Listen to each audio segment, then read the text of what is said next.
Let's talk state of play, bub.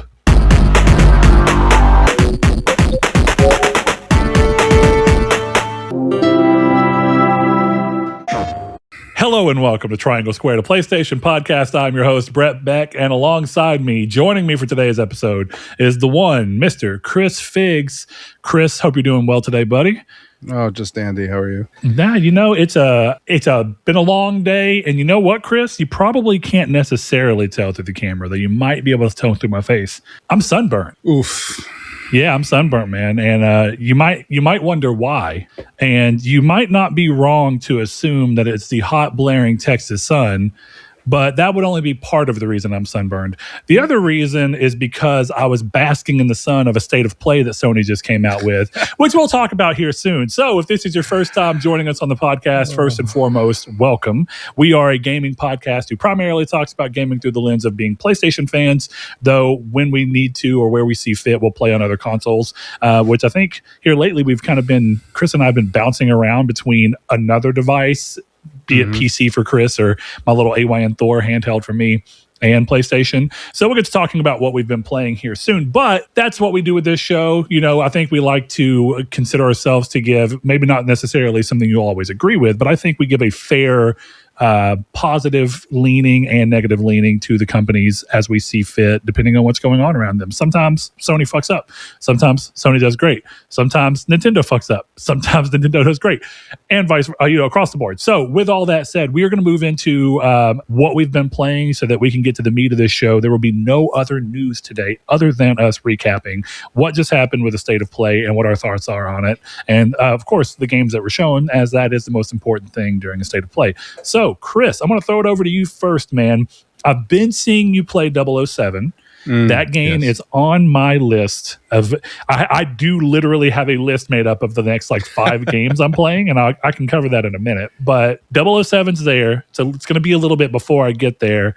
Weave me a little tale. What's going on with 007? You're a big Hitman fan, so my immediate question is, knowing that you usually like IO Interactive and what they've done with Hitman, how is this game landing for you? How are the changes that you would expect with this landing versus how are the things? This game clearly still has some Hitmanerisms in them.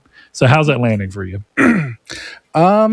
It's a weird game. It's weird because it's almost like IO wanted you to remember they made Hitman in some sections, and there are some parts of the game where I didn't need as much as it was giving me of Hitman. And it's not one-to-one, but there's like a couple sections where you're like walking around searching for things and you have to distract people to get certain intel or whatever. It was like I had one today where I was trying to distract this bartender so that I could look at this computer, and she just kept noticing me because I was trying to do the dishwasher and mess that up so that she would go over there, and then I get on the computer. She kept seeing me out of her peripheral vision. So then I just happened to hit something else, and that worked. I ended up getting it done, but it was one of these things where I'm like, I'd almost rather it was like it gave me a little less freedom, because if you're not going to let me be full Hitman of, hey, you need to kill this dude, you're in this area, figure it out, but like add the Bondisms, right? Like they have a really cool system where, so you have, I think it's called insight or instinct. It's called instinct. So you gain instinct and you could do, so like if a guard sees you in a restricted area and you have insight, you can bluff him. And Bond will be like, oh, I'm with the super secret rich guy and I'm just checking out the building. And the bad guys will be like, all right, well, hurry the fuck up. And then like that will last so you can walk by them. You know, you can actually get through it by, you know, being Bond and being suave. And I think that's cool. But yeah, so I kind of wish if they were going to have me do Hitmanisms, they let me play more like Hitman. Because kind of what I had said and joked around about, you know, I called this game 007 Among Thieves for a long time, for a while. And I still feel that way. I still feel like this is... It's weird because it's going to sound like a criticism, but to be clear, I like this game. If a certain other game didn't come out this year, right now I could see it like around the top of my game of the year list. But like it's a worse Uncharted and a worse Hitman game, and somehow they come together to make a pretty damn good James Bond game. Yeah. But when you're someone like me who's comfortable with Hitman, you know, I platinumed Hitman 3. I've beaten Hitman 1 and 2. I've beaten Blood Money. I've beaten Sniper Challenge. You know, I've played a lot of the Hitman games. So like I like the aspect of an IO game where I go in and, you know, like I just said, my target is up here. Your target is this guy. How do you get there? And the game lets you do it, but it is also restrictive, right? You're not putting on guard outfits. You're not doing any of this stuff. And it's funny because the one time they gave me an opportunity to do that, I was like, this is fucking stupid.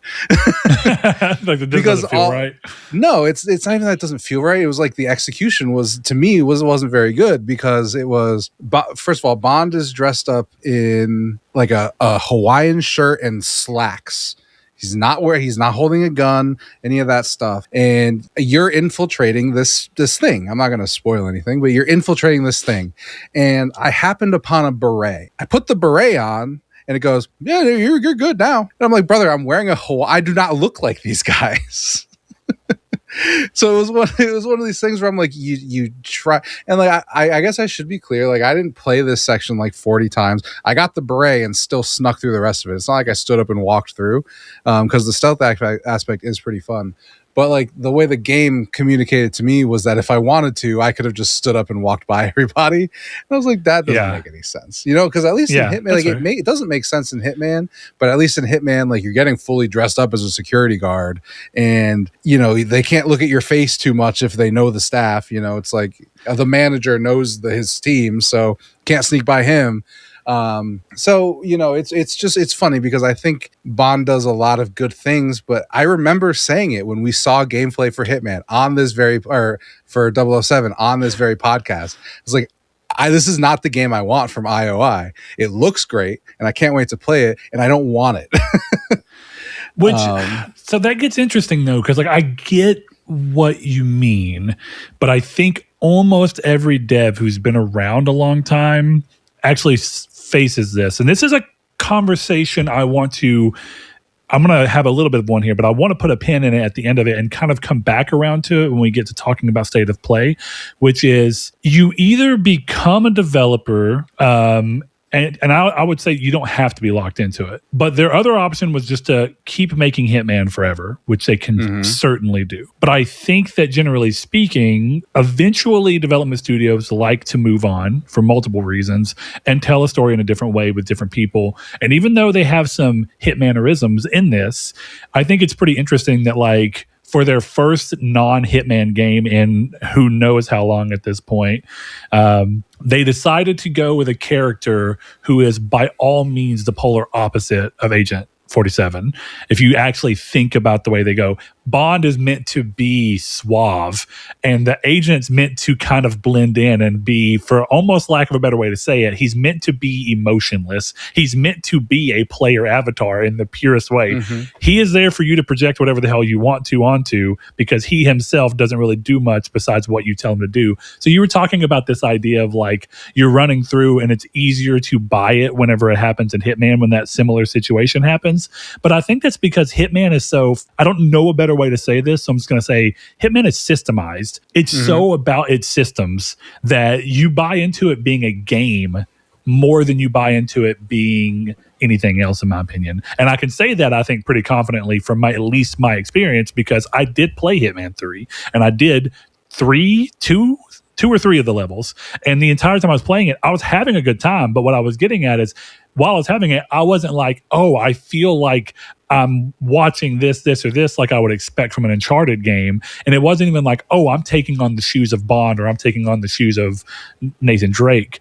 I got the feeling of, oh, this is just me fucking around in a sandbox where I get to do whatever I want to, but there is a goal. It feels like a gamey ass game for me in Hitman. Again, didn't get far enough for the story to be of big importance. But I even think moment to moment, the game spends way more time in that world. I can't speak on 007, but I feel like 007 is polar opposite of Agent 47. Do you disagree with that? 'Cause I see you've been making little faces.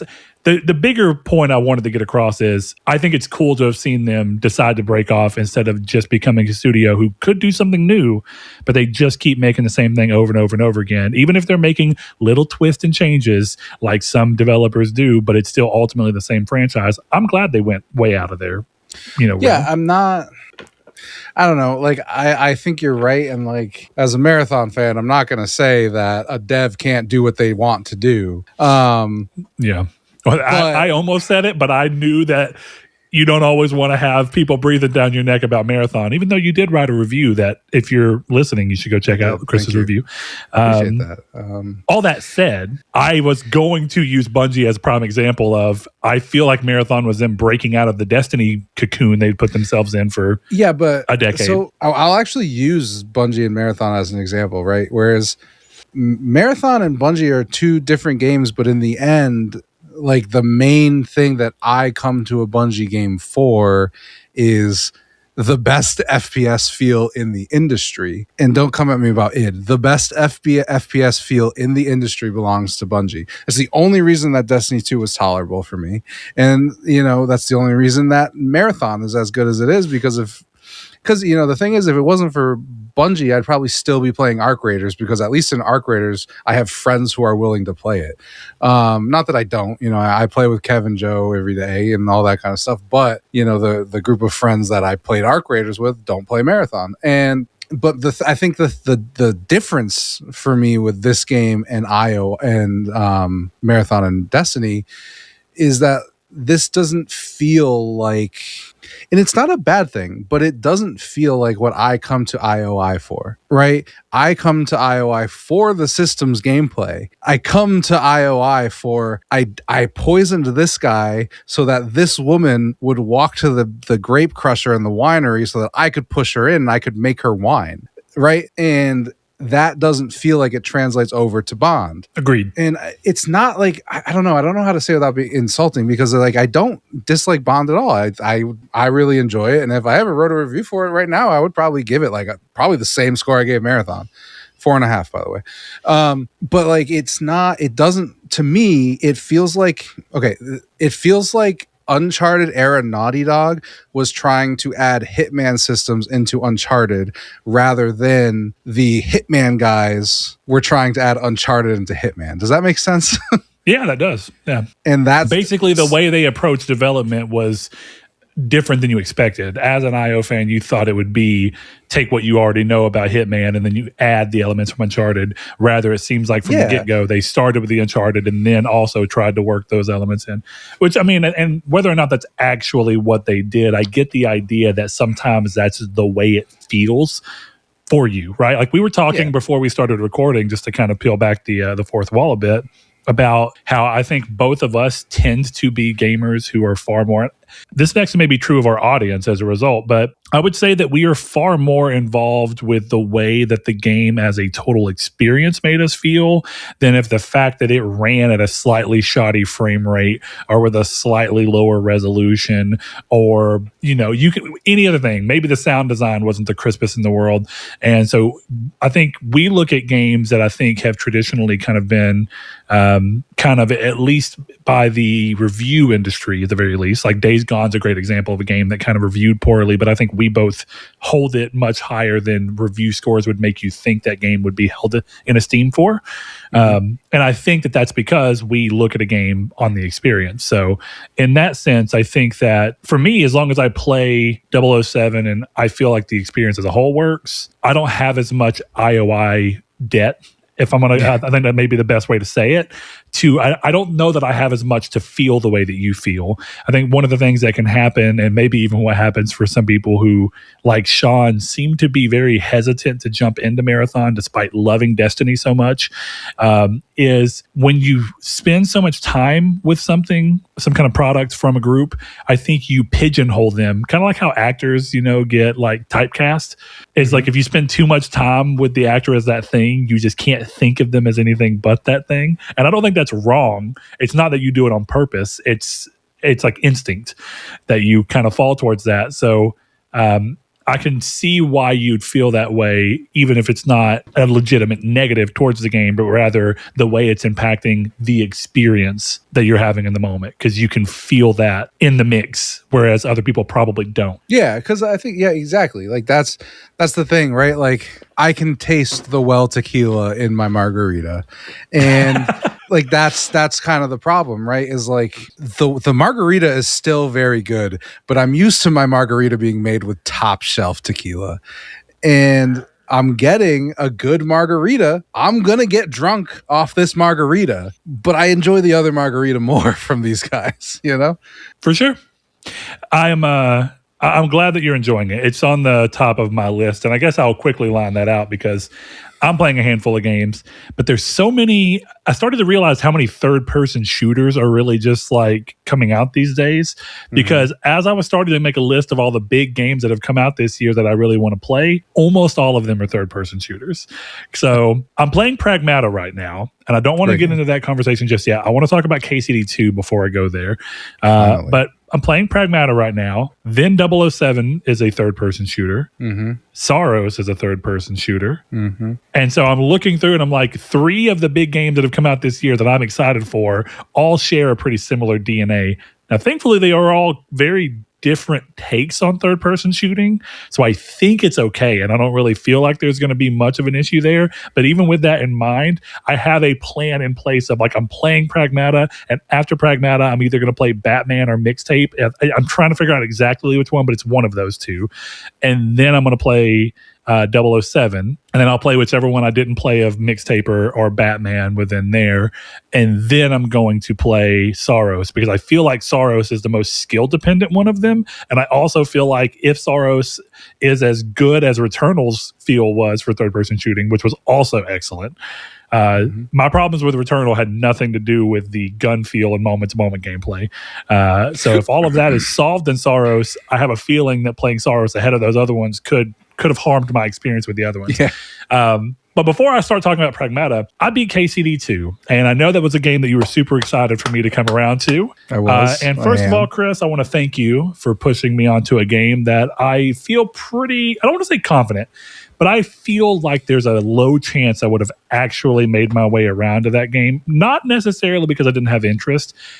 But one thing I think that we talk about sometimes in this show is, even though I feel confident now in playing the game, that you can play this game without having played the first game. Whenever you don't know that, it's very daunting to come to a game, definitely one that you know is open world and quite large, and go, I didn't play the first. How is that going to impact my experience in playing the second? And I think the biggest boon for the way that they approach KCD 2 and its story is that the story they're choosing to tell about Henry is so caught up with the first game that it references it in ways that do not feel forced. But for people who didn't play the first game, even though you don't know the full details, you get a pretty good picture of what happened, what led Henry to this road, and why he's on the path making the decisions he's able to make within this game. And I think it does a good job of making you understand who Henry is, even if we all understand him differently, right? I think a good RPG character should be a person that has enough of their own character to them that as you play them, you go, I understand Henry. And even if I view what I understand Henry as different than the way Chris does, I can still make decisions based on the way that I perceive Henry as a character and not feel like I'm betraying Henry. Even if me and you made different choices within that, you had your own perception of Henry. And I feel like in talking with you, you approached it the same way. You weren't just going, what would I, Brett, or what would I, Chris, do? You were going, what would I, in the role of Henry, do for Henry as I understand him as a character? And I think that makes that game a pretty good RPG experience. It's pretty soon. I don't know. Me and you view RPGs very differently than each other. I want to throw that out there. But I'm very glad to have played it. Thank you for sending it to me and making that barrier of entry so much lower. And literally thank you for sending it to me physically, because it was harder to ignore. It's like I literally have a case sitting there that I purposely left on my table so that I could go, once I'm done with this, this is what happens. And that was nice. I think it's a good RPG. There's actually a few times where I wish the systems would have went deeper. Like, I'm really kind of bummed about the fact that I couldn't get some Henry quality armor made by myself. You know, but that's okay. There's always there's somewhere for them to go for the next game if they choose to do so, or maybe some of that will come through in the Lord of the Rings game that they are announced to be making. And I think what a wonderful fit. So definitely, I think you should. I think their approach to making the game and choosing to do the thing they want to do and just doing it, whether it's always perfect or not, I think that they have a great way of approaching game design and not muddying the waters with a bunch of other bullshit like a lot of games I think have a problem with right now. And to that end, KCD2 was very fun to play. So we'll talk more about that. I wouldn't be opposed to doing a spoiler cast where we can just really get into it and kind of talk at length about it if that's something you want to do. I might cry. Where we can go into the story, which I do think if you're going to play the game, you shouldn't know much about. But also we can go more in depth in the systems and stuff because I think that there's a lot to talk about. And I think that you like the game more than I do, even though I quite enjoy the game and I have been recommending it to a lot of people as a result of which.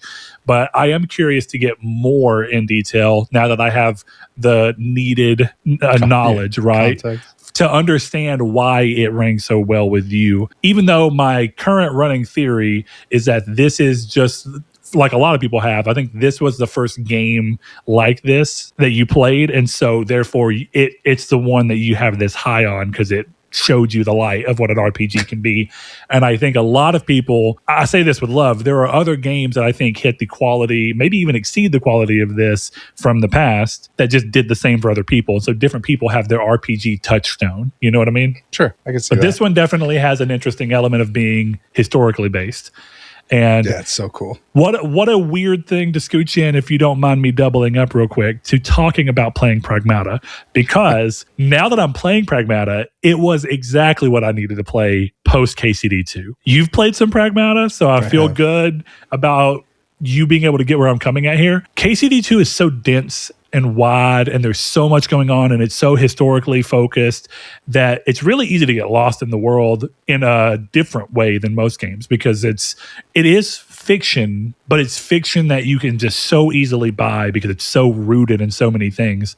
Pragmata is like short, knows what it wants to be in a completely different way, and it's not worried about being open or wide in any real way. I think the game does a really good job of rewarding exploration, but within the confines of it being a pretty linear game. And I also love that it's sci-fi and it's about a bunch of shit that is just not even remotely possible right now. So it feels like the perfect antithesis to play. It feels like what I needed to play to rest from KCD2 before I move into something else. And to that end, I really like it. I know you haven't beaten it, and I don't know how far you got into it, so I don't necessarily want to talk a lot about the content of the story or anything, but I think the big thing is the gameplay mix that's on play here. How did you land with this kind of... It's, gaming after The Last of Us kind of hit this, hey, you have a companion that's with you that you can go, and that could be good or bad, right? And like God of War 2018 was like, how do we try to make Atreus feel good as a companion character? And I think that they did a great job in that game. 2018. This game takes that idea and just merges the two of you together to where technically you are playing as both people, but in the least obtrusive way possible. It's like Brothers, A Tale of Two Sons, if it was good. I've not beat the game, so I don't want to say anything about the quality of that. But I think in the way that except for I think it's even more streamlined and not in a bad way. It's sometimes streamlined means bad. Yeah. It's like you are literally controlling both characters 80% of the game. In a realistic way, but it doesn't feel like you are. So they make it so much easier for you to enjoy the experience of having this companion character because the two things that you're doing are interlinked. You're doing the thing simultaneously. What Diana brings to the table in a gameplay and combat thing happens simultaneously as you controlling the action that you need to for Hugh. I think that's super neat. I'm not going to say it's like the most unique game mechanic. I'm sure something out there exists. But I think at this level, been a while since I've seen something that kind of felt like it rocked the boat this much while being a fairly simple idea. I'm going to say something that might be a hot take, and you might not agree with this, but do you know what second person is? Yeah, okay. I know that this has been a long running thing of what would be a second person game? Is this the closest to a second person game we have? I don't know, man. The idea of second person is so hard to land on. You are Hugh, but most of the time you're controlling Diana. Like there are portions where you're Diana being controlled by Hugh. Like I know, like fundamentally the answer is no, but it feels like the closest we've ever gotten to you are doing this, but this is happening because of you. It's almost like when you're doing stuff as Diana, it's second person. It's a new genre of, instead of being over the shoulder or third person shooter like Resident Evil kind of brought to the table, right? Resident Evil 4 kind of pioneered. Yeah. It's almost like, no, this is third person over Hugh's shoulder. Like that's right. Which is a weird thing. I really like the meld. I think it does a great job of making even mundane combat encounters in other games. Like I think the walkers, which are kind of like the run of the mill of this game, it's still interesting how involved you need to be. You get to grips with it and it becomes second nature in a way that's still ultimately pretty easy. But could you imagine the walkers in any other third person shooter? It would just be fodder.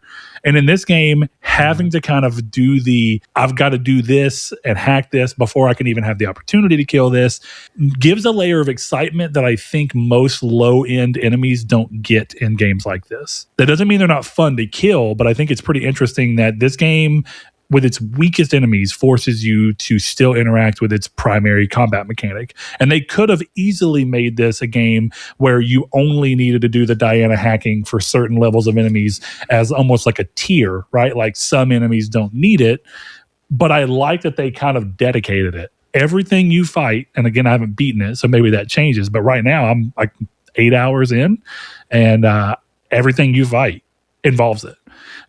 Which is pretty interesting. Do you kind of agree with what you did play, that this is said with the most love I can possibly say? This is a PS3 PS3 game. For sure. Yeah. Yeah, I mean, it definitely is. It definitely has that DNA of I think, what did I say to you? It was like it's like a Vanquish. They were trying to make Vanquish. Yeah, like if Capcom made Vanquish. Yeah, exactly. Which is interesting because isn't Platinum Games ex-Capcom people? Mm-hmm. Yeah. Yeah, I believe so.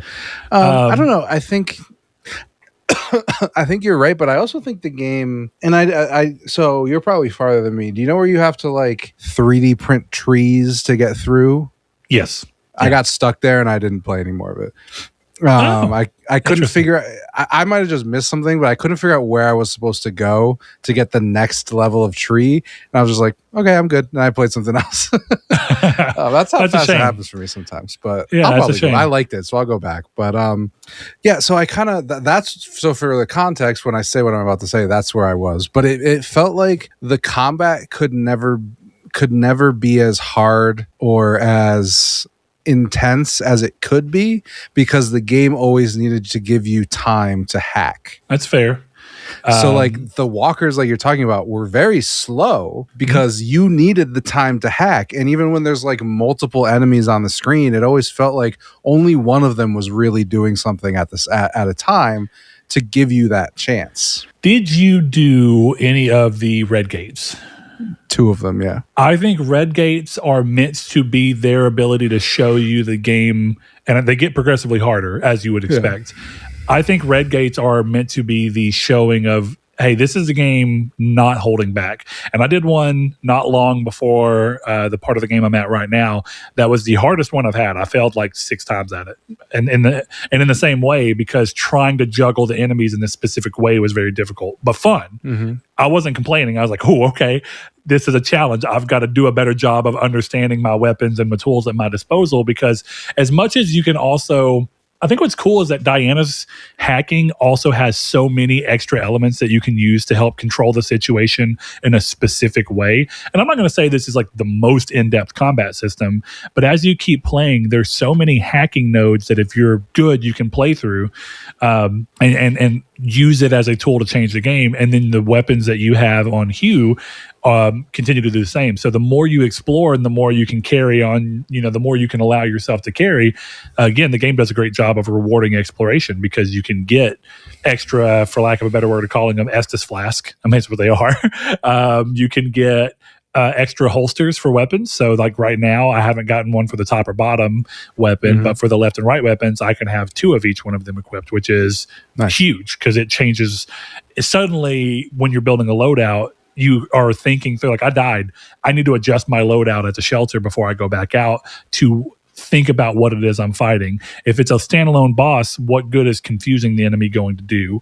Maybe I need to make sure I replace that with something that exposes its weak points easier and allows me bigger time to do that. But we also get to an ability that you eventually come to, and I don't want to spoil much past this, but I will say there is an ability that you can do that has a resource cost with it. It's Diana's an overdrive bar or whatever. It'll consume some of that, and you can have her auto hack. And because of that, I've actually felt in that red zone, I felt the game kind of push me to being like, there is a time and a place for auto hack. You don't have to buy into that. You don't have to buy that skill at all. You do have to buy it to get it at all. And I thought, this is weird. But you know what? When you're trying to juggle enemies, it's a nice little thing. And you still see it come up. And as you level it up, it'll get better at trying to route through more of the nodes to have a combat effect on. And I thought that was neat because it was kind of trying to push the skill ceiling for both of those things.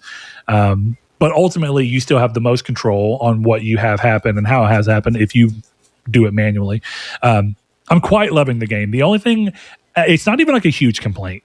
My first complaints were that I felt like they weren't doing a good job of pulling the hacking into like puzzle solving and platforming. And I'm happy to say that as I've continued to play the game, I've noticed that getting better, and I hope it continues to push. It's not even a complaint because as you may recall, Stellar Blade was one of my favorite games of the year that it came out. And I get a lot of Stellar Blade vibes from this for reasons that are a little difficult to say. But I think one of them is that I feel like, again, having not beaten this game, I'm hoping that this game's chops kind of go up. What I'm feeling about Pragmata right now, in the time I've played, something just happened that may be changing that. I'm hoping. It feels like Stellar Blade where it wanted to have a more interesting and deep story, and you can tell it wants that, and it's trying to flirt with these ideas, but it doesn't seem like they have the writing chops to make these ideas land in a way that's really impactful. So instead, it kind of just feels like the story is just there to get a cool sequence of events going. Stellar Blade has the ability, Stellar Blade has the pieces of a great story. And you could tell that they really wanted to look at Nier and be like, everybody loves Nier for its story. And Nier has a fantastic story.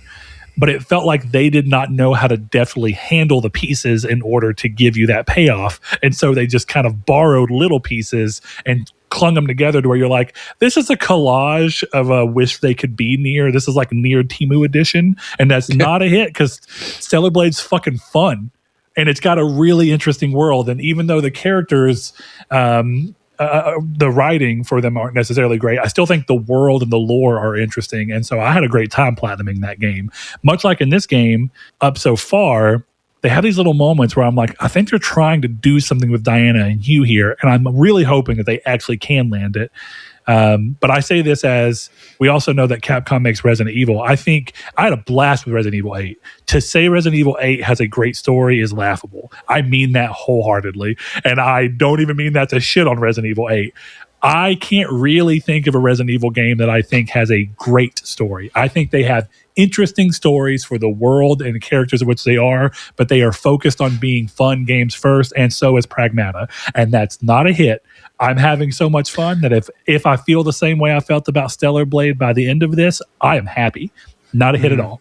Out of curiosity, did you feel kind of the same way I did about Diana? Did you get more Did you get more at the beginning? At least I was curious because I love Diana. I think she's super cute. I love what they're doing, and I even like the little seeds. I'm actually not going to say what it is. There's a little story seed that they do to try and make sense as to why Hugh might be more welcoming to this thing, at least the way he perceives it, whether or not Diana is a little girl or not. And I thought that was really interesting. Okay.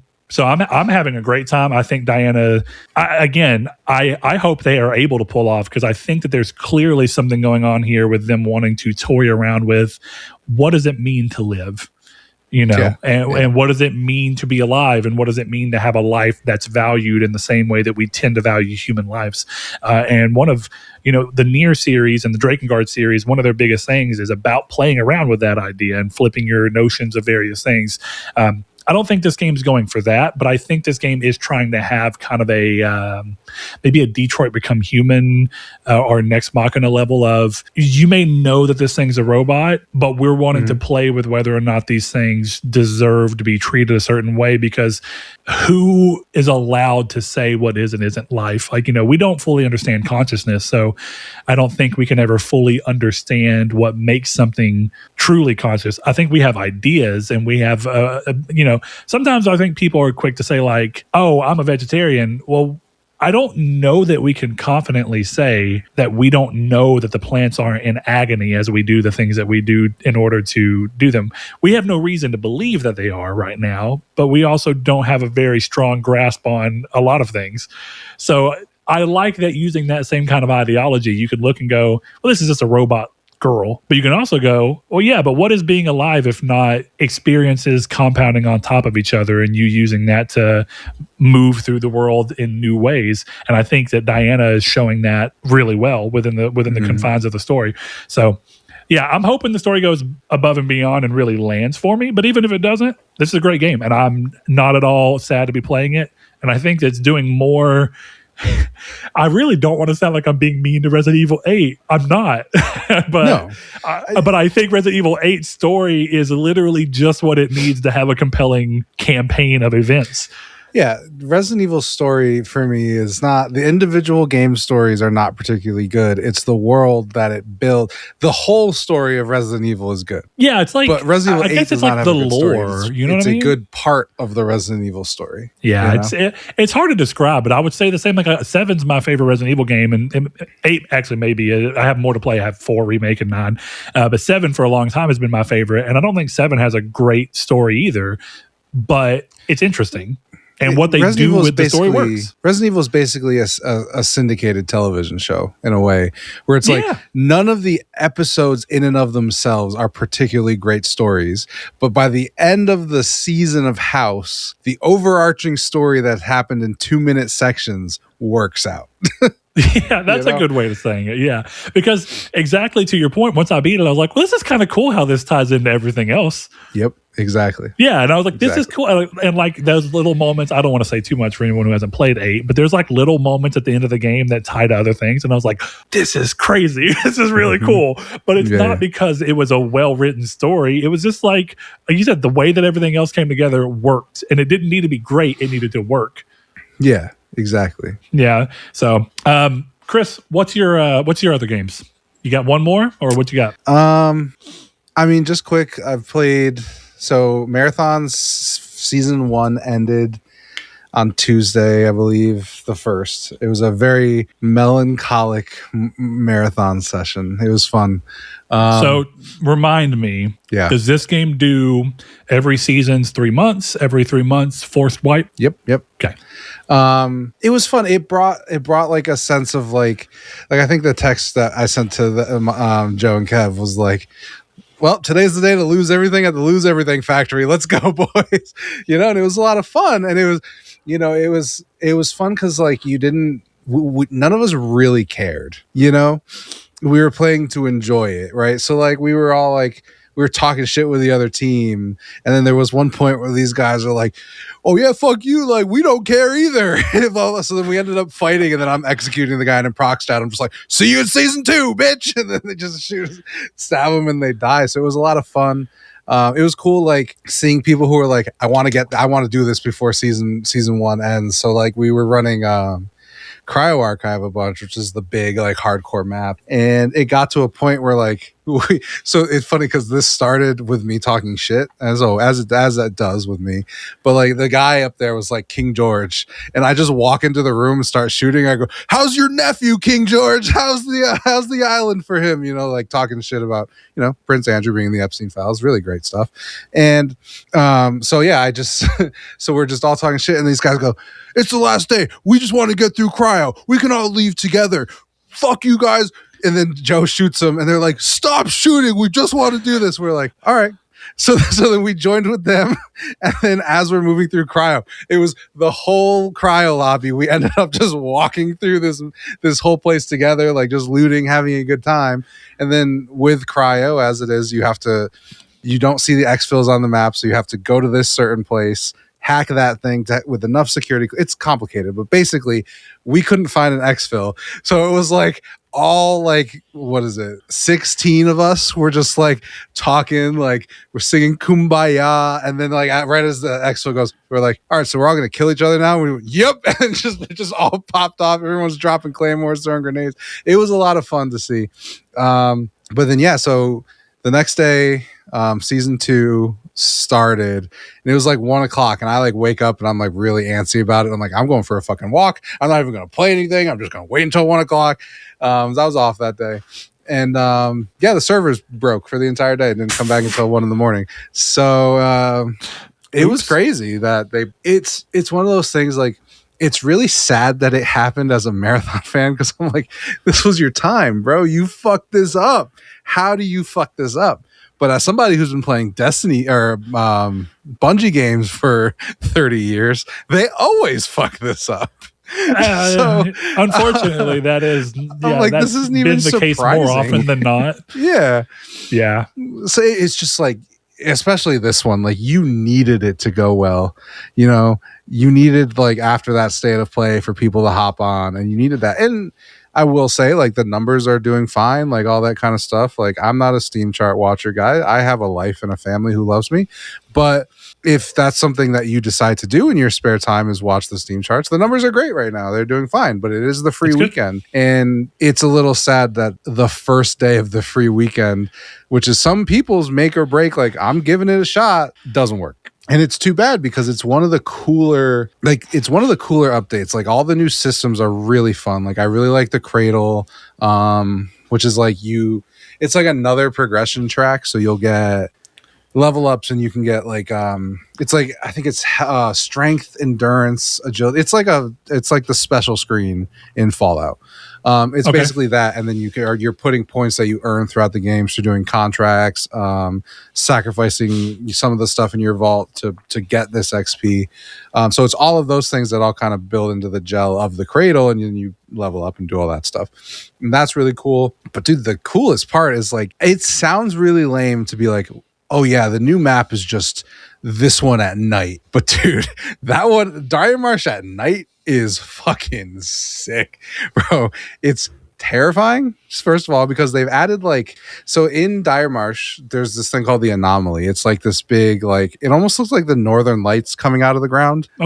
So it's I'm sure you've seen it. I think we played Dire Marsh, but you know, like that little it like has sound effects and like people, like it's weird. Yeah, it's but really contrasting cool. that at nighttime, I can see that being big. Which I'll say, even in the trailer they gave for season 2 during the state of play, which we'll of course get to talking about in earnest. But I did feel like they leaned a lot more into the horror with this particular round of marketing than they did prior. Well, it wasn't like it is now. There are dead ass ghosts, and this is not me like, oh, you thought you saw someone.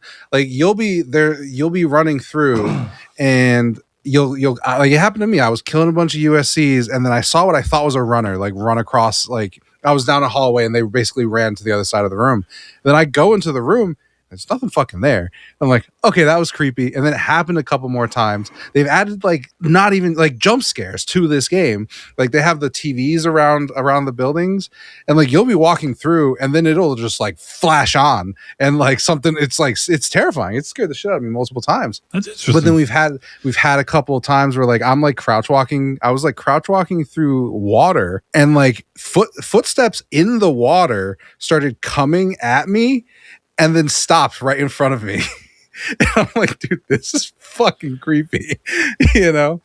Yeah, it's funny because like you mentioned the review, and I won't talk about it too much, but like one of my big things in that I talked about was that it feels like a horror game, just based on like the type of game it is. But now it's like a horror game and the type of game it is. So it's so stressful, and it's so stressful to the point where one of the things they introduced with this was another experimental mode, which is it's like it's closer to a horde mode than anything else. So okay, it's only, so the way it works is it's only one team and rooks and UESC, and your goal is there are no exfils, so you have to finish the map and get to the final exfil to get out. That's the only mode I've played in Night Marsh, because I'm scared, and I didn't get to play with my group yesterday, so I was like, I'm not going into Night Marsh in extraction mode by myself. Not doing it. It's only interesting to hear that they chose to do this, and maybe it's, I say this with love, Chris, but I think we all know that to some degree, because of how Destiny has turned out, I think there became a much bigger, quicker need for Marathon to be a big thing for Bungie than it initially was intended to be. I think originally when Destiny was running high, this was like, oh, we have some freedom to figure out what works for this. And I think that I want to note that this may just be fueled by some of online talk that you see around it. And then, of course, maybe it's just me extrapolating in my mind that like they're doing a final update to Destiny 2 and then letting it go. Sure. But there definitely is a feeling that Marathon has more pressure on it than was initially intended right now. And so maybe there's a bit more of a, we got to show our cards now. This feels like this could have been a really great moment to kind of have the game go viral in preparation for Halloween.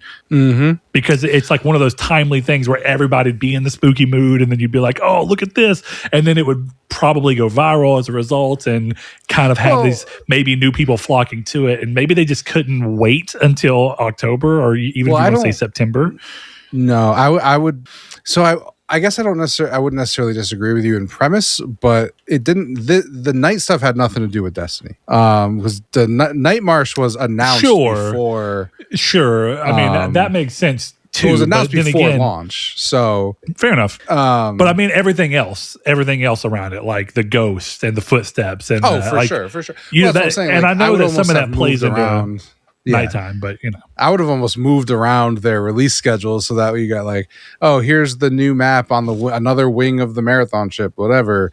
But then this comes out then. But I think I think they were always going to make a pivot towards PvE or PvE, because the game is not doing well, and you can get people in there for that. But well, even like Horde mode, I think is a good example of finding a way to give people who might have interest in the game a way to enjoy it without it strictly being every time you're going on a run. Because I mean, like, for even if it's a real example of it's just truly the game has to move to pull in people who otherwise it just wasn't quite landing for, there are people who have a passing interest who just won't play because of the PvP. And I'm not saying they're wrong to feel this way, but I think some people don't want to feel that sense of wasted time, and more so the sense of wasted time when you're doing so at the competition of other players. I think people are more willing to still run the risk of losing stuff. At least a subset of people are more willing to run the risk of losing stuff if it's just against the game's AI. Because then I think that it shifts what you're angry at, if we're being honest. I think some people don't like being angry that they just weren't as good as another person, because at some point you may never be able to cross that bridge. But you could, I think most players, even if they're wrong, I think most players feel like they can eventually overcome enemy AI for just, NPCs or whatever you want to call them. Sure. Yeah. I'm not going to really give my opinion on that. I feel like I would just be mean. You've done it before, Chris. You've just everyone who doesn't like Marathon is an idiot. Yeah, I meant that. I said that with my chest. It's like I said to you, I feel like the fact that no one yelled at me in the Discord about that means that in context, what I was saying made sense. I like how you couldn't actually say it with your chest. Now you're like, I gotta make sure that I add that in real quick because I guess no, cool. I mean like even what you just said, I think is a cowardly stance to take on a video game. That doesn't mean it depends on what you stance. value in a video game. I mean, I think that's like, I get what you mean, but I think truly the problem with any medium that's as diverse as gaming is, like I say, there's a love. Film can't be this diverse. No, right? Well, TV can't be this diverse. Realistically speaking, I think you can do more with TV in that regard because you can play with like weird release things around the way you do it. But even then, I think gaming is got a very special, because of the interactivity of it. The buy-ins are just, I feel like, at a different level than other mediums. And therefore, I think it's really hard to make blanket statements in regards to gaming because there's so many pockets of people you're trying to think about. I think if you're interested in Marathon, you're scared to lose stuff in Marathon. I think that's just a dumb take. If you're not interested you're just not interested in Marathon. Exactly. Yeah. If you are not interested in Marathon, you're not going to play it. And one of the reasons is I don't want to feel like I lost a bunch of stuff. Okay, I still think that's a dumb take, but that's fine. That's better than anything else. I think, to me, what it feels like is that people who are interested in Marathon are really trying to convey that they're interested in playing a Bungie shooter. Marathon is the only option, definitely with Destiny starting to go. You know what I'm saying? Like, I think that's what they're trying to say is, I want to play this. I want to play a shooter from this group of people that feels this way, but I don't want to buy into the other parts that come with that shooting in this particular game. Which is, again, not wrong, but it means that you're not legitimately interested in Marathon. You're interested in an aspect of Marathon that you still can, whether or not you fully agree with this, because I know what you mean, Chris. Like, part of why you go to Marathon is the Bungie feel-good shoot. Like, so arguably speaking, you don't really technically have anywhere else to go in the industry to get Bungie shooting besides Destiny and Marathon. And if you're not into MMOs and you're not into extraction shooters, unfortunately, the only way you can play Bungie feel-good shooters is to play Halo games of yore, you know? Well, it's like, I don't know, like we have these, I feel like I'm seeing this conversation more often of like, oh, why is everything an extraction shooter? Like, I don't like this type of game. But then it's like, okay, cool, but we get the shooters you like every fucking year, hundreds of times a year. You know, it's like you can let people who want something else have it. Not everything needs to be for you, you know, and I don't think you need to like investigate every video game for, could this be better as not an extraction shooter? It's an extraction shooter. And I can tell you right now, like the PvP or the PvE breaks the game, because you know what I spent my day doing yesterday? Launching into survival by myself and killing the boss and exfilling with purple loot, because I'm better than most play. I don't even want to say that in a way that sounds rude, but like I have 300 hours of experience with Marathon. The game is not hard for me. So we gave PvP or PvE, I keep mixing those up, but we gave the PvE mode to appeal to people who are scared to go into the extraction shooter because they think they're worse than players like me, which to a degree you just objectively are. I know the game better than you. So now you've given me an aspect to get further than you and make it even harder for you. In the PvP section. Yeah, because it all translates. Yep. So now I have a 50K vault with a bunch of good shit in it that I will now take into the regular game and stomp you even harder than I would have before. And that's my point. It's like you're trying to mix these things and it doesn't work. I don't know. Bungie might do a thing where the stuff you get in this mode only works in the PvE modes. But then what's the point of having the PvE modes, or why would I play it? I would actually say that, in my opinion, I get what you're trying to say, for definitely because you already buy into what Marathon's trying to be. I don't think that allowing someone to go and get something from that mode and move it over inherently breaks the game. I think It does. It's an economy of scale. I was just about to say, I think it depends on what you go through. But given what it is, it could be a way for you to build out a kit specifically and then jump into a match. But it's the same problem almost every shooter has eventually, as long as you actually have a real sense of progression in any means, is that eventually people who've been playing longer than you, and I mean that even like you said, right? Like the skill level, not even from I think it goes back to the conversation we had about if we switched bodies, right? Just because my moment to moment shooting within Marathon might be better because I have your muscles and your muscle memory, I still don't know enough about Marathon for that to really genuinely benefit me. Well, exactly. I'm better. You don't know that there's a vent under this POI that I can use to get to you, but I know that, and that's the point. That's what I was trying to say with the PvE, right? Now that I can farm that in maps that I know better than you, you could go get the same kit as me as a level. Like Blake just started playing, love that. We and him could have the same kit 9 out of 10 times I'm beating him. And it's not even a skill issue. It's that he's going to walk into that map and go, oh, I don't know where to be. And I'm going to be on the roof because I know how to get there. I know how to use the jumping mechanics to get to places that don't look accessible, even though I'm not Thief who can grapple up, or I'm not Vandal. So I don't have a problem with this mode. I think it's cool, and I like that higher end loot is getting put out into the world because I get to take it. So that's really great. But I think it proves the point that I don't think you can be a dedicated extraction shooter and do PvE. You can't do it. So, or at least they haven't done it yet, because I think solo survival extraction is broken because, again, there's no other teams and it's just bots. As long as I can heal through that, I'm good. And yesterday I did half my match with no health and no shields, and I just avoided stuff. And guess what? I left with a purple gun. So they have to figure out if they're going to nerf that loot in that mode. But if you nerf the loot in that mode, why would I play that mode? That's the question they have to answer. And instead, that's why I said it. Like, if you can only get 10,000 people as an extraction shooter, and that's not good enough for you, shut it down, because the people that you are going to piss off, dumbing down the game, are going to leave, and those are the people who care. You know, whoever else it is coming in on the free to play weekend, playing this PvE mode, and then leaving when the game's not free, or buying the game but only playing PvE, are not going to be the ones who are doing have been here the whole time. Maybe you can sacrifice that audience, but once you move from what the game is, it's too bad. You know, I don't like Gran Turismo because I think it's too hardcore, but if they made it more like Forza, it's no longer Gran Turismo and you wouldn't like it. Agreed. That's the point. I think it just comes down to the unfortunate part we always talk about, where art and business just don't always kind of line up.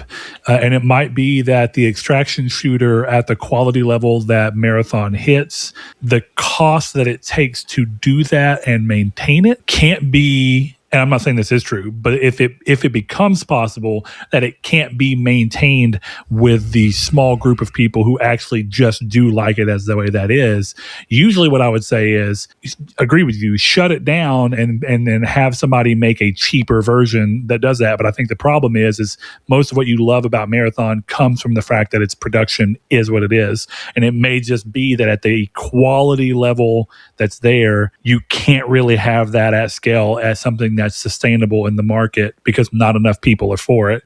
And so even if it sucks, you can either shut it down, or you can go, even if there's, let's call it 100,000, like let's say even if there's 100,000 people who love it as is, that can never make up for the amount of people who might play it if we make it big enough to where there's 2 million people who don't like it as much as the 100,000 people liked it, but they like it enough to play it often enough that we can justify continuing to support it and moving on. And at that point, I'm kind of a fan of you too, of what you're saying, even though I know that some people won't, because definitely with always online games, I think it hurts game preservation, which is always a hard topic with online games. But the alternative is to do what you did with Concord, and then just literally, it's at some point it's not even playable, and then it's just like, well, that shouldn't be the case either. I mean, realistically speaking, if this game's not working, I would hope that they would go, hey, we can't unfortunately keep supporting it, but the game will just be here for the people to play who like it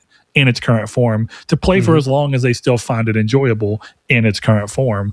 I'd rather that than the Concord of it all and just go, guys, we're completely shuttering the game because we can't, we don't want to justify even server cost for the game. So we kill it all.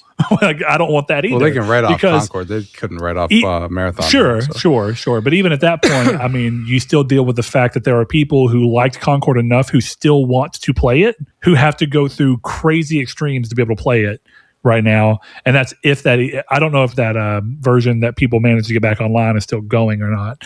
That with like fan servers. I thought Sony was talking about shutting it down. And if they did, that sucks because I know it's crazy, but even if it was only 20,000 people who liked that game for what it was, it kind of sucks that you can't just play it the way it was. You can still give everybody their money back. I feel like maybe you can't from a taxation standpoint, but it just, I don't know. To me, it feels crazy to shut down the fan version of it if that's really what's happening. Yeah, I think when you sold a disc, about that was basically for them to get the write-off, it has to be as if the game never existed. So the fan servers mean the game existed. Stupid. Yeah. But yeah, no, I mean, it is what it is. Marathon will be Marathon. It's a great game.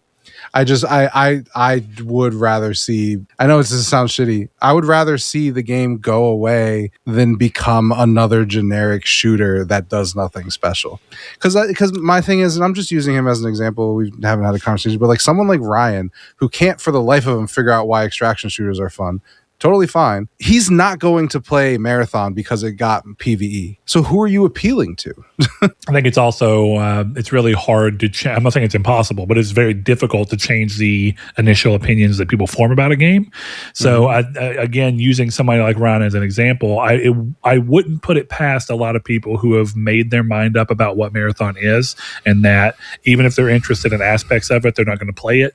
I don't know that you're ever going to get them to play it. Realistically, I think most people are going to go, my view of what Marathon is this thing that I've determined I don't like, and so I'm just not going to play it.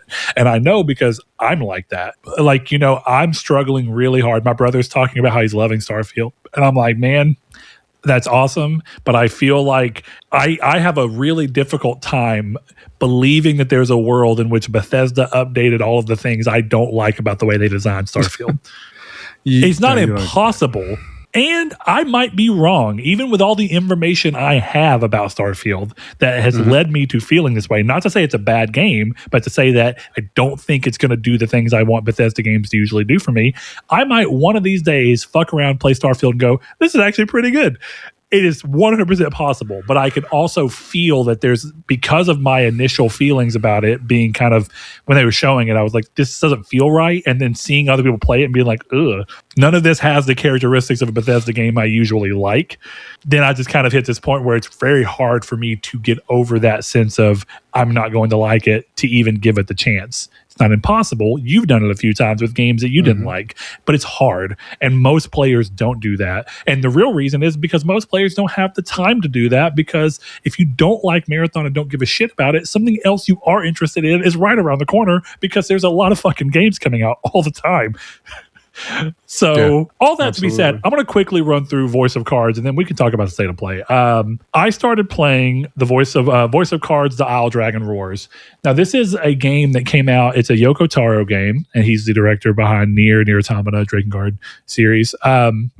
And it's like a cheap game that they came out with on the side. And I didn't really look much into it. I saw that it was Yoko Taro. I saw the presentation that the world is like cards and the characters are cards, and like you're literally moving around like a tabletop board that is cards that are flip face down. And as you move your pawn to a square, the three cards around it flip up and reveal the terrain around it. Sometimes it may even flip up and reveal that, hey, there's a town right here that you could stop into. But the whole game is presented to you with cards. And I knew that. And I knew that more or less it was like a JRPG with that presentation. Now that I'm playing it, the game's pretty easy. I don't think that it's a big hit because it's charming. The presentation is so unique and so interesting, but I didn't realize how hard they went into that. It's called Voice of Cards because here I was thinking that it was going to be presented this way, but there was still going to be like voice acting per character. No. The entire game is one narrator who is the game master for like a tabletop Dungeons & Dragons session, and he reads every single card. So it feels kind of like, I've never said this before, but it feels like playing an audiobook as a game. Really? That's interesting. Which is weird because it'll be like, Melanie says this, and then like it'll be like, oh, blah, blah, blah. As the wind drifted past her, you retort with, oh, yeah. And it's like, this is kind of odd because it feels like somebody read. And my wife said, she's like, are you listening to an audiobook over there? I was like, no, this is a game. But I had the same thought. But it's cool because like whenever you go into combat, Chris, again, it just goes to show you how presentation can really change something. Like you're going on the board, and even once the card is revealed, like the terrain card that you're walking over, you move your little pawn character to it. There's like random encounters that happen. It'll say an enemy approaches. And then what will happen is the camera will like zoom out from the cards that are on the table, and you'll see like a board come down almost like Inscription style, where it's like Inscription ties into the fact that all this is happening in its world. So it'll set down a board, and it sets your character cards out on it. And it's got like, you choose your moves through cards, and there's dice there so that like, the enemy cards are there in front of you, and if you do a certain move that has a die, it picks up one of the die and starts spinning, and then you can either hit A, or in the way that I'm playing it, you can touch the screen to like throw the die, and it'll roll, and it'll do the thing, just like if you were playing a Dungeons and Dragons campaign. Sometimes you'll literally just be walking along, and it'll be like, event, there's trees with nuts on them, and there's a crazy windstorm happening. You've got to roll a 4 to avoid any damage. And if you roll a 2, somebody will take damage. If you roll a 1, your whole party will take damage. If you roll a 6, it'll be like, you did so well at doing it, you actually got a nut as an item for you to use. That's really neat. But what is cool about it is the story is still very Yoko Taro, where as you play and meet different cards, like villagers in the cities would be walking around, and like they look kind of like just like black figures on a card, and then whenever you go to it, it turns over and reveals who the people are. And you can get these things for characters where once you've talked to them enough, or even for enemies, once you've killed enough of them, you'll get a flip side story on their card. And if you hit start and you go over to your collection and you find that character and their card, you can read about who their character is, as you've always known from the first introduction. But then you can hit A and it'll flip the card over, and it gives you like little details that change the way you view them. That's kind of interesting. One really early one that I just thought was very Yoko Taro in design, and I just thought was cool, is that there's a lady who talks about how her husband is gone. Her husband passed away, and she mentions the fact that he was abusive. But then whenever you talk to her enough and you get her flip side story, you flip it, and in her card art, there's a knife in her hand.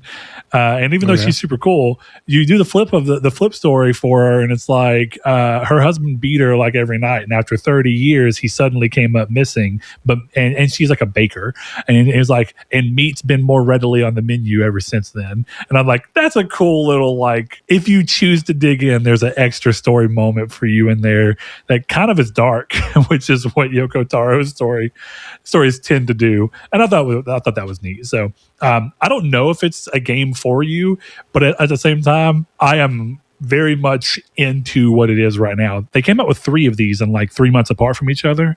I don't know if I could play the same style of game 3 times. I don't know if it's going to be that good, but I'm very much enjoying this one. And I think it's a good way to go through. I'm playing the Switch version because I bought it on PlayStation, but I was like, I don't have time to play it on PlayStation. It's easier for me to play on the go.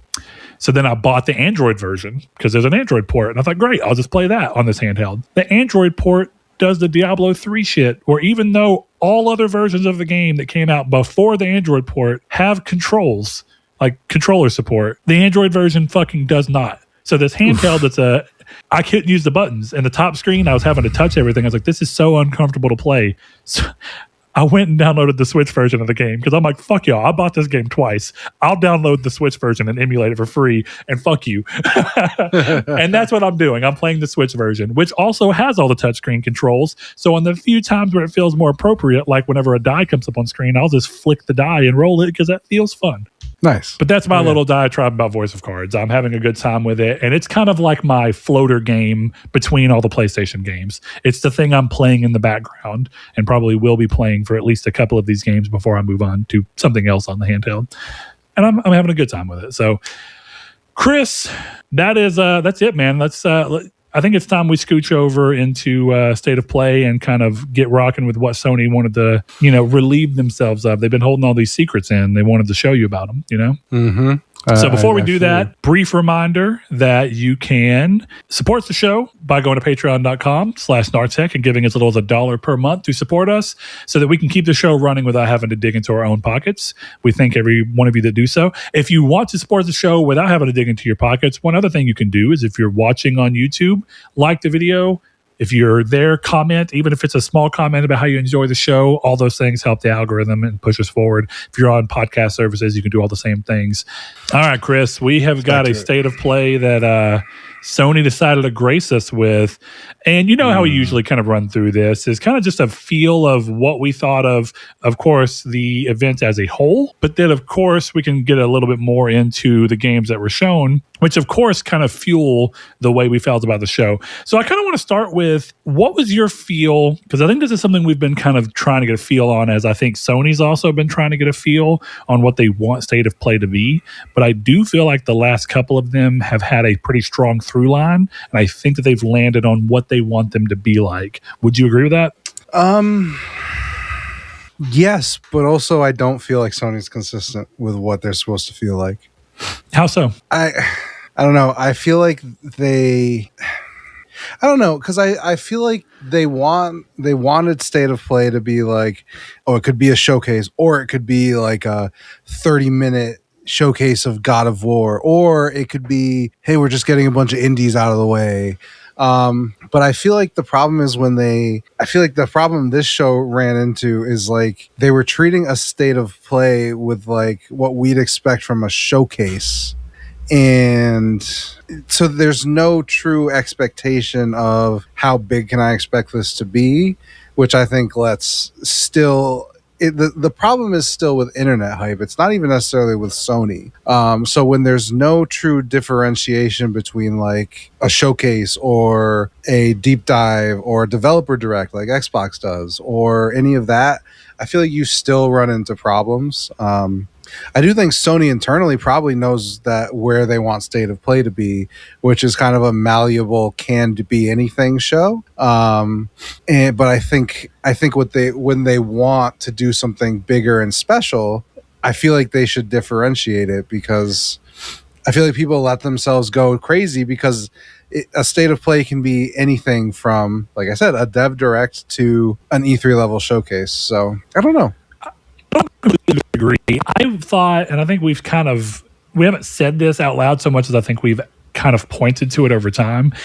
I think it feels pretty obvious that Sony is done with the showcase name, which was something they were using for a bit when they distanced themselves from E3, but still wanted to signify this is bigger than a State of Play. And then it seems at some point they decided that they just wanted State of Play to be the catch-all. And this feels like an exercise in marketing where it's just about the fact that State of Play has got a brand ring to it that showcase is a little too broad. It doesn't feel distinct enough, and maybe they have real reason and like data to back up why that's important, but I agree with you. It doesn't have to be inherently a bad thing, but it makes it really difficult to understand what a State of Play is going to be just on name alone. But one of the things I also noticed came alongside them starting to use State of Play as the catch-all name is that almost immediately as they started doing that, they started giving ideas of how long it was going to be, which I think does set some idea to how much variation you're going to expect to be there to be. And then I think they also go out of their way to say, hey, in this State of Play, we're just looking at Ghost of Yotei. Like, right, this is a special Ghost of Yotei presentation. And so I think ultimately it works for people who are still following up on the social media side of things. But for people who don't, who just see State of Play come up on YouTube, I don't know if that lands as well, because now it feels like, oh, well, the last one of these was about one game. What is this?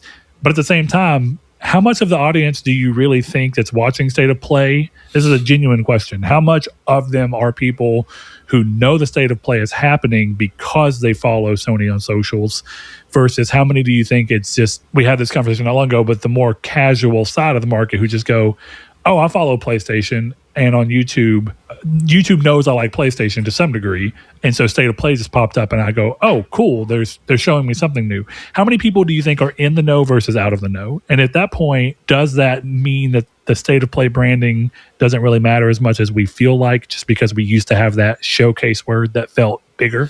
Well, I don't think the State of Play matters. I don't know. Maybe this is crazy, but like I kind of feel like the environment we're in, it doesn't matter at all. The advertising, Yeah. because we're gonna talk about it. You know, Last Stand's gonna stream it, all that kind of stuff. So it's almost just put out there on there without even their input. You know. Yeah, but I guess, just to clarify my side of, there is a difference between advertising and marketing. They are sort of, they're adjacent to each other and they affect each other. But I think that advertising is letting someone know that something's happening regardless of what you call it. That's just advertising something. And then I think that there is branding and marketing, which is what State of Play is, where it's like it's a name that they want to have some kind of meaning, even if that meaning is just, oh, it's a Sony games showcase of some sort, no matter how big or small it is. And that's just, I mean, I guess at that point, branding is still about expectation, right? Because you wouldn't expect to see PlayStation on something and then it turns out to be nothing gaming related at all, because you'd be like, well, that betrays what branding is, I mean, sure. I don't know. I just think like, yeah, I mean, I guess you're right. I just feel like, I don't know. I think it's probably exactly what you were saying. Whereas like, had they called this a showcase, I think people would have been more disappointed than they were off what this was. And that's not to imply that people were disappointed, but I think like people built themselves up with the Alamo Draft House and the early announcement and all this kind of stuff. They built themselves into this frenzy of, oh, this is going to be huge. And then it's kind of like you were saying, like if it had been if it had been called a PlayStation showcase, I think it's even worse than it was. So, or what it could be. So, yeah, I don't know. I'll say I had a few people reach out to me individually and say, did you see that Sony's putting it in theaters? That must mean something big. And, I'm not saying they're wrong. I can kind of allow myself to go down a train of thought that would lead me to go, I guess that might mean something. But for me, I was like, they've done this. I feel like they've done this before, but also my immediate thought was Sony bought Alamo Drafthouse. They have every reason in the world to want to try and buoy the theater thing where they can. Yeah, and then even for the ones that don't have Alamo Drafthouses in their region, they can still extend it to theaters. And we've seen this done before. So for me, I'm not saying anyone was wrong to do that, but for me, that wasn't the flag of any kind of sorts. But I can see how for the people who did think that it meant it was going to be something big, I don't think that, and I think that this was a good State of Play. I want to go ahead and get that out of the way, maybe even great. But I do think that if I would have compared what this ended up being with a version in my head of where I thought they're putting it in theaters, there must be something insane. I guess that's still possible that the one more thing might have been enough for them to go, that was it. That was why they did it. And I feel justified with why I thought that. But I could also see people being like, I expected talk about the PlayStation handheld or the next, like, the future of what PlayStation is outside of games strictly. And I'm going to kind of push back on you here because first of all, I mean, whatever, take it how you will. But the last time they put something in theaters was E3 2018. At E3 2018, we got The Last of Us Part 2 announced, Death Stranding, Ghost of Tsushima, and Spider-Man. That is movie theater worthy. Wolverine and God of War Lao Fei is not. Well, actually, had the Faye game not leaked, it would have been. I will say that maybe this is just where I stand. I like movie theaters, and if I would have had the time and it wasn't on my daughter's birthday and they would have been showing it in my theater, I would have went to it because I just like movie theaters and I would have enjoyed being in that environment. I guess I don't actually fully have it has to meet a certain bar of quality for me to actually think that it was worth me going. But I already feel that way about any movie. I like to see every movie that I can in theaters as often as I can. I don't get to go that often because I have a kid and responsibilities, and she can't watch Obsession as a 10-year-old when it came out. But you know what I mean? Yeah, so, I get what you're saying, but I'm not saying you're wrong. I'm not saying you're wrong. I'm saying not a movie. I don't think it lands for me the same it's way. Like you wouldn't put episode 2 of season 3 of The Boys in theaters, but you do put the finale in theaters. Same with Euphoria. You don't put something that's not a movie in a movie theater if you're not trying to build expectations. So I think I don't inherently disagree with your point, but I think to me, it's obvious why everyone else was like, yeah, this is going to be big because it's in a movie theater. Maybe I've gotten the sense that I feel like, and this is also Sony, so maybe this is just because I happen to know Sony owns enough shit.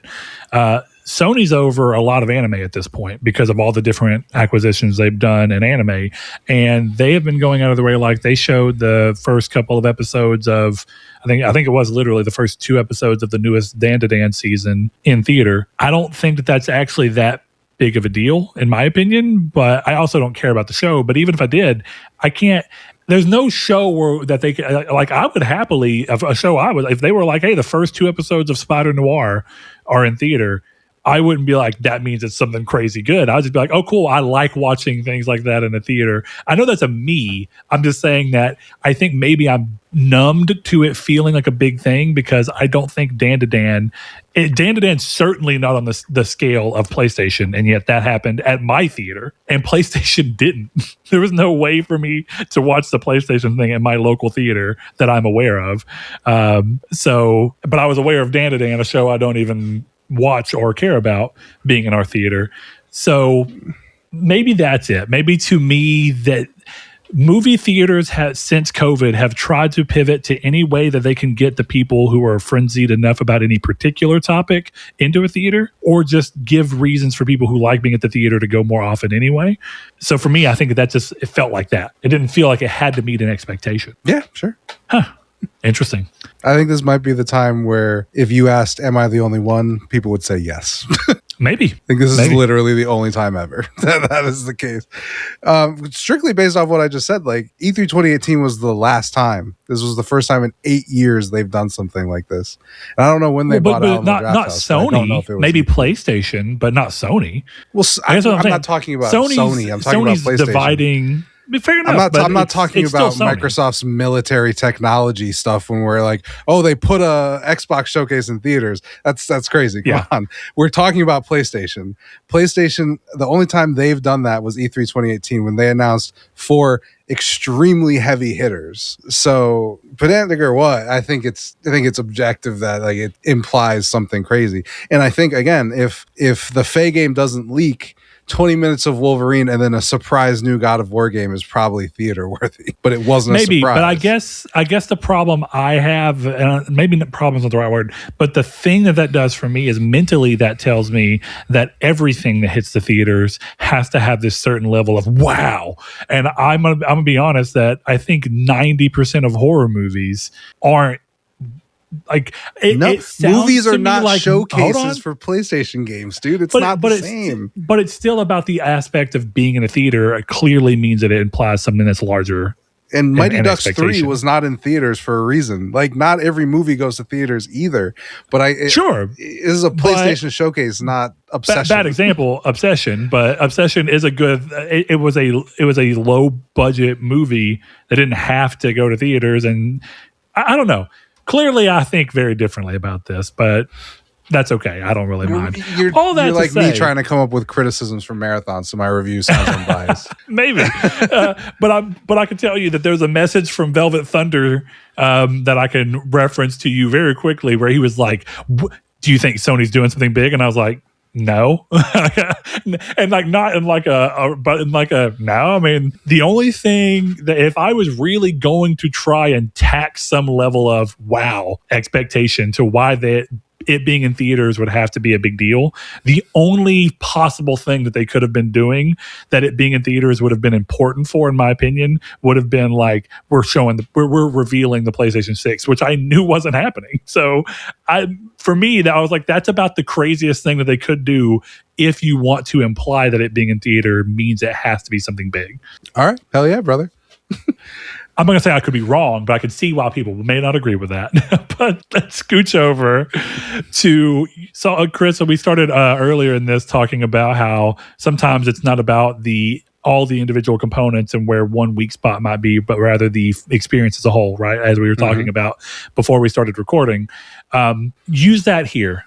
The experience as a whole that this state of play gave you, where does this sit? You don't have to pick anything out as an individual thing, but if you had to kind of just go, my vibe for the whole show that I left with was... I'm not even being facetious. It wasn't movie theater worthy. That was how I left the...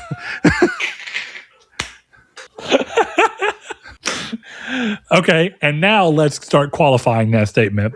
Not movie theater worthy because the two biggest things were a game we already knew about but hadn't seen to this degree, and one that we knew about that we weren't supposed to know about.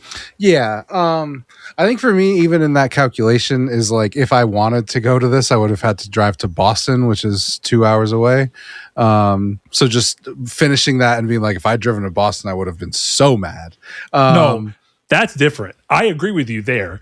I think it's different when that doesn't have to be a theater, but if you're driving somewhere for an event of any sort and you get there and the event's not good enough but I also hate being in cars for long periods of time. So yeah, if I had to go, was this worth 4 hours of driving? Very few things are going to be worth that. Yeah, exactly. So I could get behind that calculus. But I mean, even if it was like, if it was even at my local theater, part of me would have been like, I think I would have rather watched that at home with like the Last Stand Media stream on or whatever, which is exactly what I did. And it wasn't because anything was bad. It was just one of these things where, again, I'm not even saying this to like circle back to the conversation, but like to me, it was something where like, you must have something that you think is worth charging a ticket for. I'm pretty sure they charge for tickets. They did, so you must have something that is like, you're going to want to pay $10 to see this on the big screen. And they didn't. That you just literally gave the answer for me. I'm watching it on a big screen with a sound system that I don't have at home. I guess that's the thing for me. That's what a theater is for me. Yeah, I mean, again, we've established that you are the only person in the world that might feel that way about this. Because I watched No Hard Feelings in theaters and had a great time. And do I think that that's a movie most people would go like, that's a movie that, like my local Cinemark has this thing where it's like, you wouldn't watch Ant-Man kick somebody's ass on a small screen TV. Like, people do that every day. Do more people watch movies on their phone these days than watch them on TV?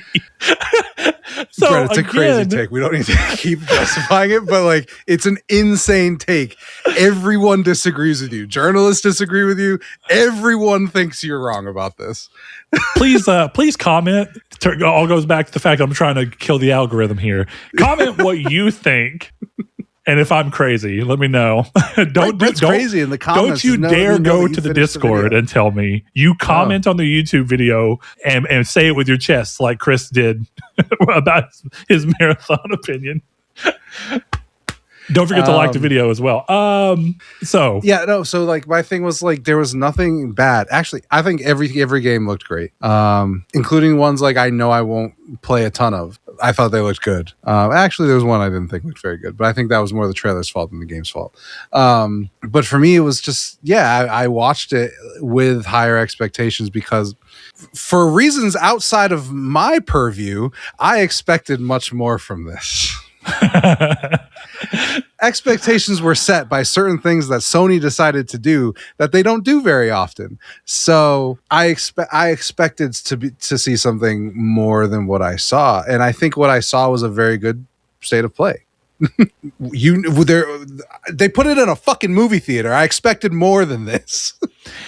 So on the flip side, my experience too, I think I left it, and this is going to be hard. I actually said this morning, and when talking to a few people who had reached out to me yesterday to be like, hey, have you watched the State of Play yet? I was like, no, it's my daughter's birthday. I'm doing other things. And so after a long day of work and trying to be present for my daughter's birthday, like I went to lunch with my wife and my daughter. And then, of course, I was trying to go to dinner and go to the arcade and do things she wanted to do. So we got home really late. Like, after a long day, we got home at like 9 o'clock. And I started watching it as pretty much like the last thing I did for the day. And I just remember, like, as I was watching it, I don't want to say disappointment feels strong. And I don't know how to say that other than that.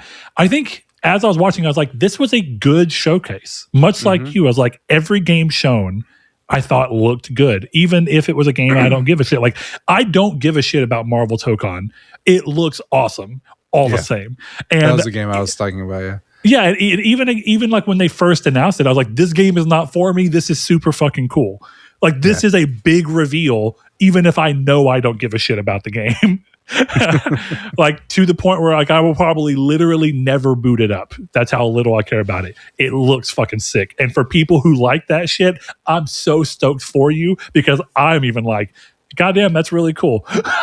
Gundam Iron Man, let's go. Yeah, I wish that I cared about fighting games that much, but definitely fighting games that don't. Like, I was actually, as I was going on, I was like, I think Mortal Kombat used to land for me, because by being about one thing, you can have a story mode. And that's why I think Injustice worked for me, was this kind of idea of like they're telling a story around it. I don't get the vibe, and I could just actually be wrong here. I don't get the vibe that this game cares about having a story mode, and that's usually all I play in fighting games, if I play them at all. This seems like it's totally just about being a good fighting game that people want to play against other people, or even just play against the AI because they like fighting games. But throughout all of this, I was like, all these games look really good. There's nothing that I just think was entirely boring, and even the things that I thought maybe didn't necessarily scream needing to be in a state of play, they were all here and gone so quickly that they weren't really obtrusive. So it's like I can't even really complain about them. It was just information quickly going by at that point. So like, that's cool. But I got to the end of it, and I kind of had the sense of like, I think this is a good state of play, maybe even great. But somehow mentally in my head, not because of the movie theater at all, I had a weird expectation about wanting to have a certain sense about this the whole time I was watching it, that this never quite happened. And I was trying to figure out if that was also because I was tired and it was the end of the day. And if I would have watched this exact same state of play under different circumstances, might I have been higher on it? Because I have literally one thing to say about it that I thought could have been better, and has nothing to do with the games. It has to do with the fact that maybe this is also tied to my expectation. I'm never a big fan of when they get into these sections where it's like, we're going to show someone's face and have them talk a lot. And that's also because I just don't think they do a good enough job of, I don't see PlayStation putting Shawnee Benson in front of anywhere else for me to grow an attachment to them like they used to do with like Shuhei Yoshida and Gio Corsi, where they made them like people who were big on Twitter and had a following and would talk to people and interact with people. And they don't really do that. The only time I see Shawnees during these, and I have no reason to be fond of seeing them on screen like I would be excited to see Shuhei or Gio. And so the whole time that they're doing that, I'm just like, I don't really give a shit about watching the brand director for Ace Combat re-say the same shit that the trailer just said, and then tell me thank you for watching. And none of it's inherently bad. It just feels like fat that could be trimmed, because I think I remember feeling like Sony's coolest moments like was during the PS4 era, early days, when they would just fucking go on stage and just game. And you're just like, shit, boy, you are hitting it. And every time that they're like, game, now I'm going to tell you real quick about why us. And I get it. I'm usually a fan of trying to put it out there, a way to connect with the people who are making the game, because I think it helps to have a face to it. So I think, let me see the director for Wolverine go and talk about some of the decisions they made. But I feel like that's more fit for a separate companion video that they put out alongside this for people who care about that and want to hear that. And then let them go dive into it and make it even more in depth, because they did that same thing for God of War. I watched it today. Right before, you gave me that extra 30 minutes, and I saw on YouTube that there was apparently a companion thing that was Cory Barlog interviewing the game director. Lo and behold, I didn't realize he wasn't the fucking game director, because that's what they said he wasn't the game director on Ragnarok for. But technically, interviewing that just implies another game being made at Sony Santa Monica. I actually wanted to say, am I crazy for thinking that, or did he just shift position to where he's head of creative, so he's making the decisions on who does what, but he himself is not making games? Let that go aside. I watched that and I was like, this is cool. I enjoy hearing this talk in this environment. In a show like this, I didn't really love that. It felt like a bad way to consistently break the pace, and it just made it feel, it's what made it feel long. not bad long, but it's what made me aware of the amount of time passing when suddenly I'm hearing somebody talk for an extra 3 to 5 minutes about something that I'm just like, that's fine, but I don't think it's really necessary. I think you can do all that separately. And again, maybe I'm out, but I was tired. Plenty of things are happening. All that said, great. I just wanted to see, I think it's a mixture of things. One of the things I told you I wanted to come back around to when we were having the conversation, and I think this is a great way to just break into a lot of what was being shown here. Some of what I wanted was kind of happening here, and some of what I'm talking about, I'm starting to see as a result of playing these other games. First and foremost, I think I realized that Capcom's biggest strength is that Capcom just never quit making PS3 games. And I really started to think about it. What is RE2 Remake? A PS3 scale game, realistically. PS2, right? What is Pragmata? Yeah. A PS3 scale game with the way that they actually approach like depth and what's going on around it. Sure. What is Resident Evil 8? A PS3 scale game. What is Resident Evil 9? A PS3 scale game. And I mean that in the sense of the way they approach content for their games. Capcom has never really cared about making sure their game was 35 hours because gamers are more likely to spend $75 or $60, whatever it be, on a game that hits a certain hour mark. Capcom just goes, no, Resident Evil 8 is 10 hours, and you can play it as many times as you want to. Yeah. And that's cool. One of the things that got me kind of excited, I was probably my most excited, as weird as that is, watching the Wolverine gameplay. And then I felt a little vindicated when I went to go look at the pre-order thing and realized that there was no collector's edition. And I think what Wolverine's whole point, I think Wolverine's meant to be a cheaper game. And I know that there was some information about what Wolverine was supposed to cost in the leak, and I meant to go look up that leak out of curiosity more than anything. But it seems to me that Wolverine is taking the place of what Ratchet was. Ratchet was a PS3 scale game, just made to look even prettier. But Ratchet wasn't nearly as expensive as Spider-Man 1 or 2 or Miles Morales. And with Wolverine being a lower scale, like, again, I do mean scale, the game is not worried about being open world, and therefore they don't have to think about all the open world design decisions you have to make. Wolverine seems like if they just had somebody else make a PS3 scale game, kind of like X-Men Origins Wolverine that we played. That's a fucking awesome game. Yeah. And so scale wise, it looks in line with that. The game looks fairly linear, and it looks like it's going to be a fucking blast. And I'm kind of, the whole time I was watching, I was like, boy, do I hope this is like a 15-hour game, 15 to 17 hours. Like, let's go. That seems awesome. I'm right there for it. And I started to realize that what I've been wanting, and I think Tomb Raider Legacy of Atlantis is going to give us a similar thing. You know, there's always that saying that they say about the pendulum swings, right? Like back in different directions. I think the pendulum has been so long in this open world and every game needs to be 40 hours long that I've been waiting to see the pendulum swing back to where people are like, no, we are making games that are 12 to 15 to 17 hours long and are just focused on being one thing and not being broad and wide. And there's still a place for that in the industry, but it's not every game trying to hit that mark. And I feel like I got some of that here, but I think I wanted even more of that. And I think I was hoping to see Sony finally do late PS3 reveal era Sony, where it was like, one showcase, you're getting Uncharted 3 announced, Killzone 3 announced, Resistance 3 announced, Little Big Planet 2 announced. And it's just like, you're like, let's fucking go. And Sony hasn't been that way in a long time, if we're being honest, because their games are taking way too long to make for them to be able to really hit that. But I'm hoping we're seeing the pendulum swing back, and that's what's happening. And Wolverine is the start of, this game is made to be more budget, and we're not doing a collector's edition because we're not trying to drive the market up, because collector's editions are ultimately marketing. It's advertising and marketing. It's trying to make the game feel bigger and put this thing behind it. And yeah, it's still ultimately also income for the people that do that, but you have to put more money and time into that. And I think that Wolverine not having a collector's edition is somewhat indicative of this meant to be a smaller scale game, like plenty of Insomniac games have been, between the big scale Spider-Man releases. But I don't know. What do you think about that? Let's talk Wolverine real quick. Yeah, I mean, I think Wolverine looks fucking awesome. I guess I'm not really surprised that it looked awesome. You know, I think, Insomniac is like sneaky one of the better developers in the industry. I don't really think they've made a bad game that wasn't published by Electronic Arts, or, and even then, what is that, like 20 years ago almost now? Yeah, I mean, not like maybe 16 or whatever, but still, that's a long time. It's a long time ago. And yeah, so I mean, like, I was watching it and I was like, yeah, okay.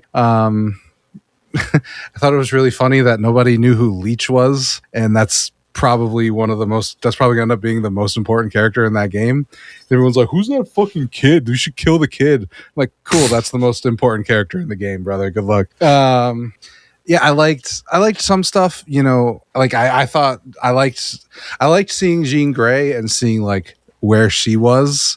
Because that tells me, oh, she's kind of Dark Phoenix aged, isn't she? Yeah, interesting. Yeah, I mean, I think that like the actor for Logan does well. And I like the vibe of it. It was very like, oh, I know what you guys are doing. You guys are Wolverine as hell in this game. I wonder if we'll get Will.i.am back in this one. What do you think? No Will.i.am. Probably not. Yeah, it's cool. I'm interested. Like, I wonder if we're gonna see like Spider-Man. I was very curious when they first started it, and they were like, "We find out that it's not the only mutant." I was like, "Technically, Spider-Man's not a mutant." No, he's not. So I was like, "He wasn't born that way." So I was like, "It's probably not him." But how crazy would it be if they have Spider-Man pop up in this? I mean, there's no reason that he couldn't. I mean, the Avengers. They talk about the Avengers and Spider-Man. Sure. They notably don't talk about the X-Men, even though there are X-Men. Easter eggs. So I'll be interested to see. I do think it's funny that I wonder if they did this on I bet they didn't. The game just took too long. This is the same story as Brand New Day. Oh. And I think that's interesting. As Brand New Day? Yeah. The new Spider-Man movie? Yeah, the leaks about that movie is that Spider-Man is working with Jean Grey, or one of the, like, basically Sadie Sink's character is Jean Grey, and the whole idea is that Spider-Man is helping save mutants. I'm not opposed to that, but also my whole thing was, and this is nothing new. This is what X-Men stories tend to devolve into. It is race politics. Look at the world talking down on this group of people and trying to kidnap them and do this thing. My thing was, this is Logan's story, kind of all over again, but on a slightly larger scale. But also, I did think about that. I was like, if they could technically make a Logan style story with Logan trying to protect Leech. Mm-hmm. Well, no, I don't know. We'll see. I hope they're not going to make me escort another child. If they do that, Sony's, it's over. Like, you talk about the women in games, talk about the wokeness, whatever. If I have to spend half the game with Leech following me around, I will flip out. Sony, unless Leech is like an Atreus character where like you can use him in combat, which would be sick.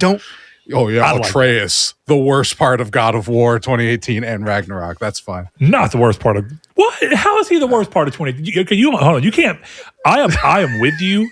I understand. I understand Ragnarok about 2018, but I don't. He's super useful. He's the reason that I will probably never play Ragnarok. It's terrible design in that one section of the game, and I'll never. But that's also because you're playing as him and only him, as a character who's just there to be part of combat.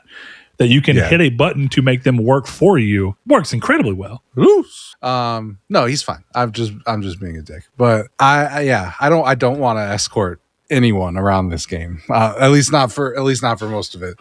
I'll be very annoyed if that happens. But so, do you agree that this feels like? I know we keep saying about this, but again, I'm talking scale and vibe, not exact to what it is. But does this not feel like it makes you feel the way the trailers for Uncharted 4 did? This feels like, again, a PS3, early PS4 era game in terms of scope, scale, and size of what they want this to be. It's not meant to be insanely wide and a million things to do. It's meant to be scripted and have these cool moments where you go, oh shit, he rode the motorcycle and you controlled it loosely for a few seconds before it careened off and you you literally lost physical control of the thing so they could do this cool cutscene moment. It feels Uncharted in that style, like where it's like it's more concerned with just being a blockbuster, for lack of a better way to say it. It just wants to be cool, linear, know what it's doing, and I would again expect Uncharted 4 in the fact that there's probably going to be a few moments where it's kind of like wide linear, like right where you can go a little wider and there's a little bit more to explore, but it's never really open world. Like Seattle. Yeah, even that. Yeah. And I think Seattle's actually was great, but I think that I'd be surprised if it even went that big. I wouldn't be surprised if it's just like some of the wide linear parts of Uncharted. I was a little weary of when he finds the lock of Jean Grey's hair or whatever, and he smells it, and I'm like, oh no, am I gonna have to find clues? Oh my god, I don't know. I want this to be as X-Men Origins is a good game, but I want this to be a great X-Men Origins. Holy shit, I can't believe they pulled this off. I don't want it to be I don't want it to be like another like, okay, well, you did this linear thing and then now you have to explore to find Jean's Grey scent so that you can get through the bar, and then there's a fight with a bunch of saber-tooth people, and then you got through the bar, and then there's another lock of her hair, she went this way. I don't want to do that necessarily. I don't want to do that a lot. And it's one of those things, we know how expensive game development is. If I do it once, I'm going to do it 50 times because they built the system. So I don't want to do it. Yeah, fair enough. So I'm interested to see like what this game is. You know, yeah, I thought me too. I Great showing. I went from wanting it to wanting it. Like, you know, it's like I was already like, fuck, of course I want it. It's Insomniac first and foremost. And like you said, name a bad game. And then it was like, also Wolverine's cool. And realistically speaking, he's one of the characters and for superheroes that's huge that really never got a lot of games. So honestly speaking, I think Spider-Man's fantastic. I'm more interested in seeing a Wolverine game because we've gotten so few of them than I necessarily was getting a Spider-Man game. Totally glad we got a Spider-Man game. But if the first game from Insomniac that was from the Marvel thing would have been them doing Wolverine and it would have been this, I'd have been like, fuck, yes, awesome. I'm definitely good example of a character who I don't think has to go open world. There's no real reason. I think Spider-Man, you don't have to, but you're really incentivized to, because what does everyone know Spider-Man for? Swinging around the city. Yeah, I thought they got Wolverine down pretty well, like who he is. I really liked that line of, "Are you a superhero?" "No, I'm Wolverine." I was like, I like that. That's a good line. Wolverine's still too attractive and still too tall, but that's fine. Whatever. Hugh Jackman ruined Wolverine for comic fans. I don't know that I fully agree, because one of the things, like, and I want to move off of Wolverine because we're kind of sticking around on it, but I thought it was really interesting how hairy they truly made him. And I was like, that's a good sign, because like whenever he's like walking right before he picks the hair up, and like bro, he looks almost like a badger. He's hairy as fuck. But the thing with Wolverine in the comics is he's this like tiny dude. Sure. And even in this one, he's like this tall, like he's played by a fucking Hollywood actor. He's an attractive man. I'm like, you're supposed to look like a nightmare person. I am curious to see from a last story standpoint, seeing them show the healing factor in real time was fucking cool. So good. Yeah, I like that. And of course, you can just go, what's a video game? And you can end it at that, and I'm fine.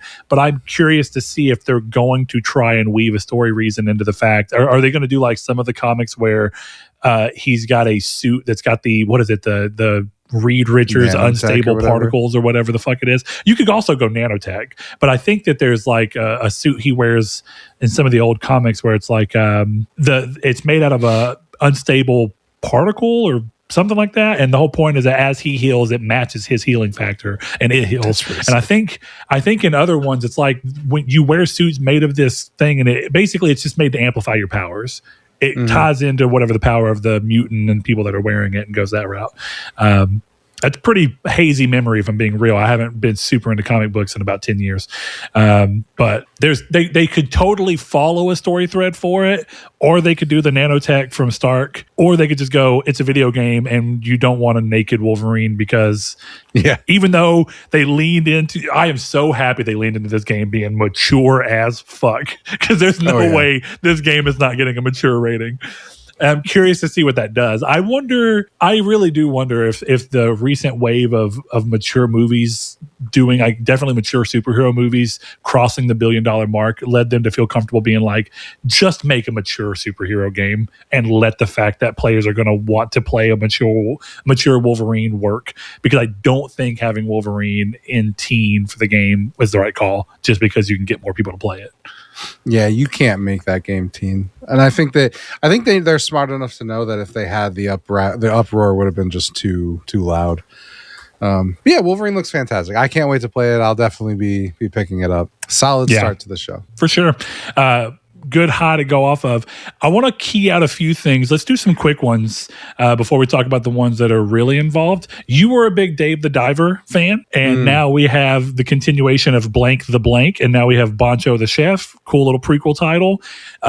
My first question, whenever I was looking at it, I was like, okay, they're changing art style. They're changing the presentation because they're moving to like these 3D character models. And I was like, oh, they're changing the gameplay. It's like towards being a chef because he's a chef. So the main element of Dave the Diver is diving. And then there's a secondary thing. And the main one of this looks to be like legitimately preparing the food, not serving it like Dave would do, but preparing it.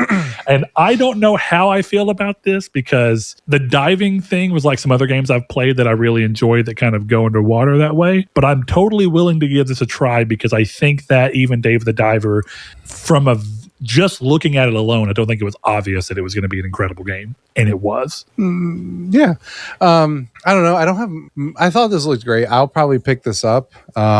I just thought the Twitter discourse around it was funny where one of the tweets I saw, I can't say it how they said it, but it was cooking mama got fired for cooking black guy with a different word. And I was like, that is the funniest thing I've ever seen in my life.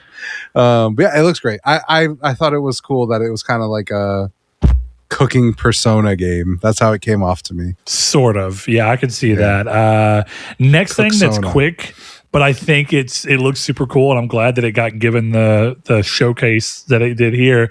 Stuntman Hollywood, I don't know for sure if I'm going to get it, but I thought that was a great trailer. Like the way that they did it, I was like, this is cool. And you know what? I'm a fan of the idea of kind of leveraging cars in this way and thinking about the ways in which you can create a lot of interesting gameplay mechanics by just changing who you're doing stunts for.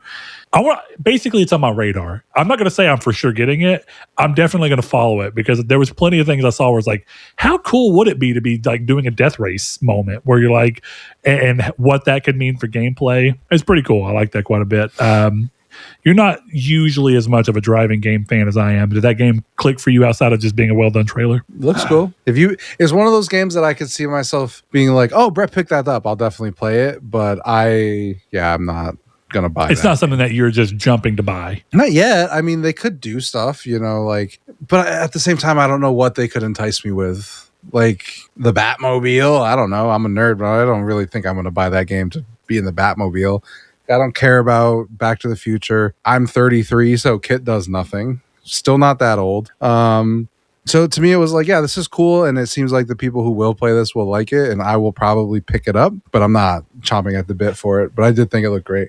See, and that's exactly how I would call the Ace Combat show part. Yeah. I'm like, I know people who are like, this looks good. Not in the way that like it looks good because I want to play it, but I'm like, this looks good. And I know people are going to be fucking stoked to play this. And if someone bought it and I had a really low barrier of entry, I might try it, but it's not something I'm immediately worried about, The only thing enticing me is that, unironically, I didn't even beat Ace Combat 7, and what I played of Ace Combat 7 had the most unreasonably crazy story that I could see myself being like, you know what, I'm gonna catch up and play 8 because it was nuts. Yeah. And see, that's something I just don't have much of a feel for. So the only thing pulling me into it is the look of gameplay. I mean, they try with the trailer to be like, oh, this is the setup for the game. But I'm like, I don't give a shit about Thieve. I don't know what that is or why I should care or who any of these people are and if they've been in prior games or not, because I just don't know. So the way I would describe it, and I'm sure we'll get actually told by someone in our Discord, but the way I felt like when I was playing 7 was it was a Kojima game with no restraints on it. So I was into it, but I don't care, but it looked cool. Yeah. Let's shift over into a game that I think I feel like this is a risky game. Not because I think it looks bad, but because I think it's just, no matter what you do, it's a somewhat crowded area. The developer that was originally supposed to take over for Tango Gameworks, I can't think of her name right now, but they showed her off, and she's behind that new studio called Unseen, and it's that Kemuri game where it's like a co-op online, and it seems like it doesn't have to be online, but it's a co-op Oni hunting game, like you're just kind of hunting demons. And I think it has a lot of style. I think visually it looks really interesting. I don't know for sure if it's something I want to play, but I don't know. I'm having a hard time getting the grips on whether I think including co-op in your game is a good or a bad thing. Because part of me wants to think it's a good thing. And then I think that like they included co-op into Black Ops 7. I lose track of which Black Ops we're on now. They've made too many in a short period of time. But I don't know. But they put it in that, but the game wasn't better for it. Like realistically speaking, well, it was better for who cares about it. Maybe I heard a lot of people actually complain and say like it's kind of a badly I designed co-op campaign. Well, yes, like but I think that's a different conversation. We're just talking about sure, yeah, it's a lazy game. Yeah, conceptually, it should have been a boon for people who care about it. Exactly. But the way they laid it out didn't seem to work. And I guess that's kind of what I'm saying here is like, just because it's here doesn't mean it's good or that it really adds anything to the experience. But I could see it working. This kind of feels like what we're talking about there. I think this is cool. I'm a little surprised that this is the game that she ended up making, but I also know that this is kind of like, this is how you get funding. You make a game that's somewhere near a pocket of something that is popular, but in a way that's not normally being shown. I did think it was interesting that we go from her being the one who originally revealed Ghostwire Tokyo to her doing another game that's just about Oni, fighting Oni. You know, I don't have a ton to say about this game other than the fact that this was the only game I thought didn't look good. And that's because the the trailer showed nothing but flash and superficialness. I don't know the proper word for it. I agree that I think this game would have benefited from the God of War treatment. Just show me gameplay. Show me 7 minutes of in-game co-op or whatever you want to do. I said it to Blake as a joke, but like I think it aptly describes what I mean. It was just flash slop. Like none of it meant anything.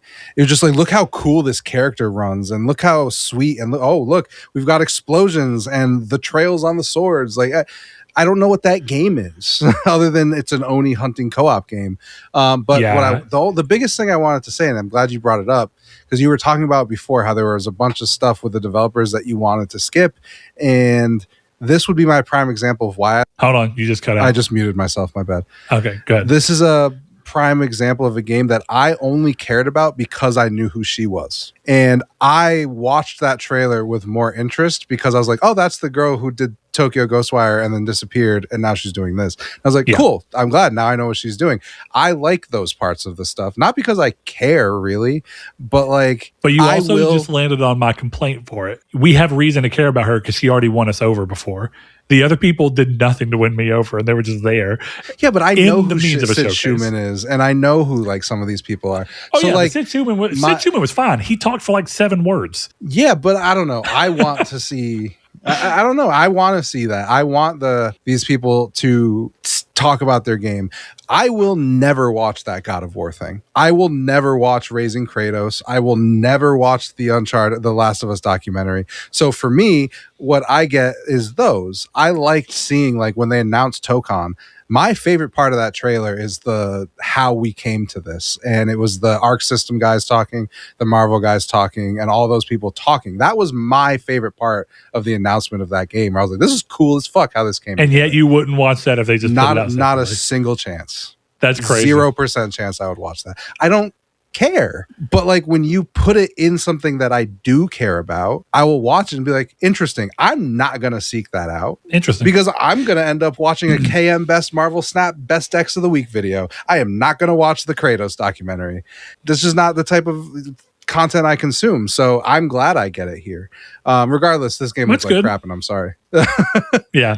I didn't think it showed, again, outside of, I agree with you. It's funny that you said Flash Slop, because what it reminded me of, and I'm not saying it's going to be a bad game, it reminds me of, this is going to sound bad because I was excited for it, so I bought into it. This reminds me of when they first showed off Lost Soul Aside, which is this thing of, it's when developers get on Unreal and they figure out how to make something look really cool in a very micro environment.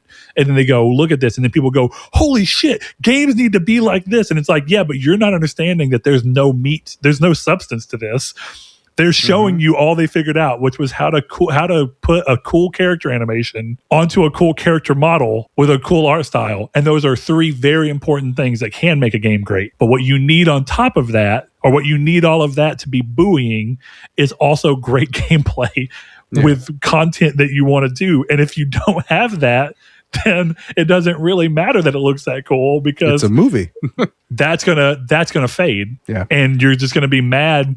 I think a good example of that is, I don't think it looks amazing, but I think that's kind of the vibe I got from Destruction All-Stars whenever that first came out on PlayStation. I was like, this looks flashy, but then I go to play it, I'm like, the gameplay around this is not very good. Like, it's, but it just looks good. I have higher expectations for a game like this. I just think they showed it in the worst possible way, which was by trying to make me fascinated, but not telling me why I should be fascinated. This is going to sound bad because I'm just not one of those people. I mean this just to be what it is. This looked like the whole point of this trailer was for people to take snippets of it and make TikToks reels out of it, so that this game can get big online, because it's trying to be online focused. And so it wants that crowd, which is probably the right call from a marketing standpoint, but it made me not give a shit about it. Yeah, exactly. Except for the fact that it was her. It had a lot of these moments of just characters walking where I'm like, oh yeah, that would be exactly, now that you say it, it's like, yeah, that would be in a TikTok. Like, you would have some cool song and be like, bam, bam, bam, bam, bam, bam, bam. You know what I mean? Like, that's all it was. It didn't mean anything to me. I would have rather watched a TikTok about the game than what I saw. Let's go on a couple of other quick ones real quick. I thought it was really interesting. I guess I didn't pay attention because it seemed like this was already announced, and I just missed it or didn't comprehend it when they showed it. No Rest for the Wicked being the Ori team's next game, and it being, I knew it by name, I didn't know it visually or what it was. It being a third person isometric Souls-like was not what I had on my card. I don't know how I actually feel about the game. It's great. Looking at it, it looks, I think the art style is interesting, which is no surprise. Ori is a beautiful game. Conceptually, I don't think I hate anything about it, but it did surprise the hell out of me. And I would say that it didn't move the needle in any way other than I had zero interest in the game just by nature of not really knowing what it was.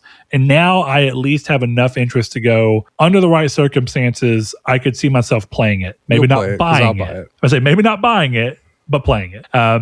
But it could end up being one of those games like Absolver, where I was so late to it. And then when I started playing, I was like, Absolver fucking rips. This game's incredible. What have I been doing? So I don't have much to say about this because I've already played like 30 hours of it, so which leads me to a little mini discussion here. There were so many games that were getting talked about that were like, Dune Awakening is coming as a 1.0 release to PlayStation. I'm like, fuck yeah, that's awesome, that's cool, I'm happy for that. No Rest for the Wicked's coming with a 1.0. I'm like, cool. And I started getting myself hyped up. I was like, are we finally going to see fucking Sons of the Forest hit PlayStation? No. No, we're not. Rip. But I've been meaning to tell you, but you brought it up. My brother plays the shit out of Sons of the Forest. I haven't played it, so I can't say it's good, but I know it to be true because the Forest fucking rips. Why would Sons of the Forest not rip? But to round off our games that are coming to PlayStation finally, that have been in early access for quite some time, we are finally getting what I honestly expected to be here, so I'm not surprised. RuneScape Dragon Wilds.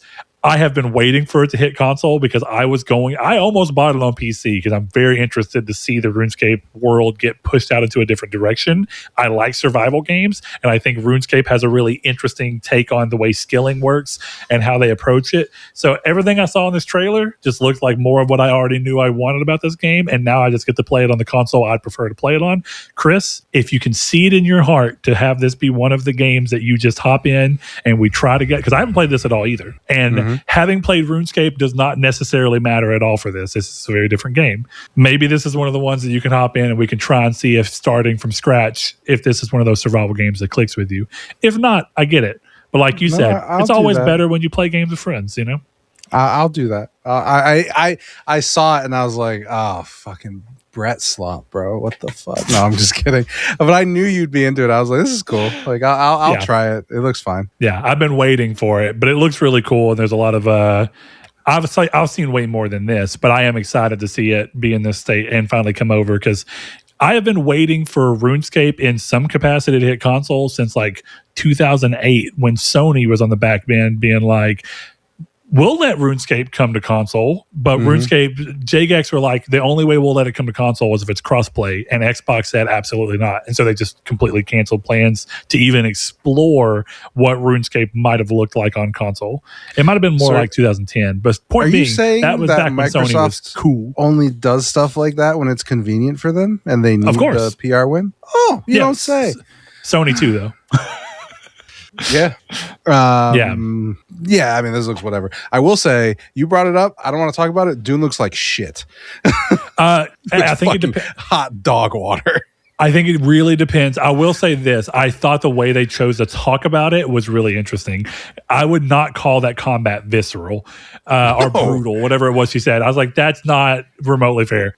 I don't know how I feel about Dune other than that. I like Dune. I liked Conan. This is a developer of Conan. I have seen a little bit more gameplay, and I think that weirdly enough, the things I've seen from computer, like from people who've been playing on computer, looks more compelling than the way they chose to show it here. And I don't think that's because the game has gotten worse with updates. I just think they did a bad job showcasing it. I don't think it was a good way to show it. I'm still excited, generally speaking. And I texted my buddy who I played all the Conan with, and he's like, as long as the building is good and the world exploration's fun, I'm good. That's exactly my thing. It's not, it's like MMO style combat to a degree. It's not meant to be the most exciting combat in the world. It's the way that everything else around it builds up a sense of something.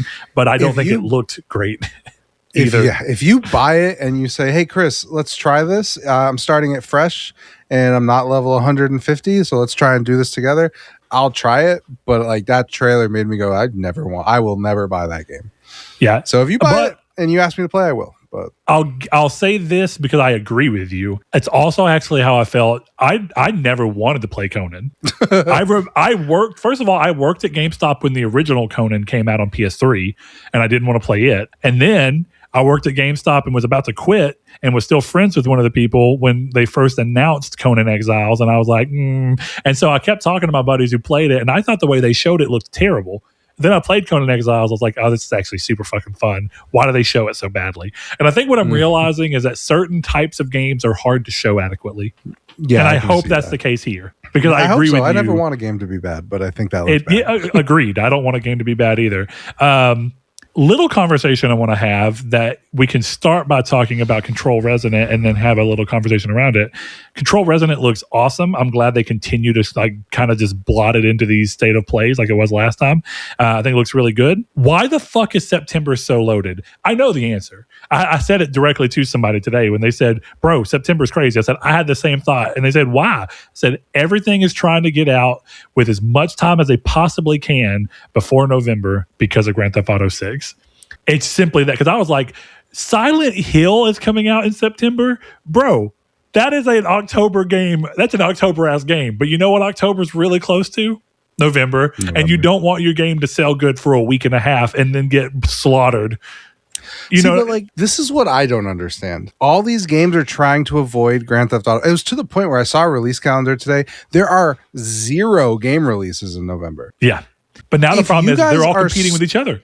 Well, that's what I was going to say. If you're stuffing yourself all together, what does it fucking matter? Just release the same day. Who cares? Because you're doing the same thing. Yeah. Blood of the Dawnwalker went from top of my list to probably 4th because it comes out the same goddamn time as Wolverine and all of these other games. I want to play Blood of the Dawnwalker, and it's not going to be the first one I play. If it was coming out in November, I would buy GTA, but I would also buy Blood of the Dawnwalker. Agreed. Blood of the Dawnwalker is now at risk of me being like, I forgot it came out. Yep. And that's going to happen for a lot of these things. It doesn't make any. I get the sense of, okay, well, GTA 6 comes out in November, GTA Online comes out in December, so we got to skip those 2 months. But like, do you though? Like, how long is GTA really going to be? 30 hours? 40, 50 maybe? Not even that. I think you have to realize, and I know that I am on the outlier of not normally being somebody who cares about Rockstar's releases, but I think you have to actually look at the fact that even people who want to play Grand Theft Auto 6 still want to play other types of games. Yeah. I think that if what you were telling me is, hey, I don't want to release Spider-Man 3 alongside it, okay. I can kind of get that, because even though Spider-Man's huge and it would still do okay, it would do less maybe because people aren't going to want to buy two games that are both huge open world sandbox games that the point is for you to play them for 50 to 100 hours and then more depending on who you are as a player. Fine. I don't see any reason why you don't go, hey, Silent Hill Townfall is an entirely different type of game than Grand Theft Auto. Let it release on October 27th or whatever the fuck late October release window puts it near puts it near Grand Theft Auto, because I don't think they step on each other's toes at all.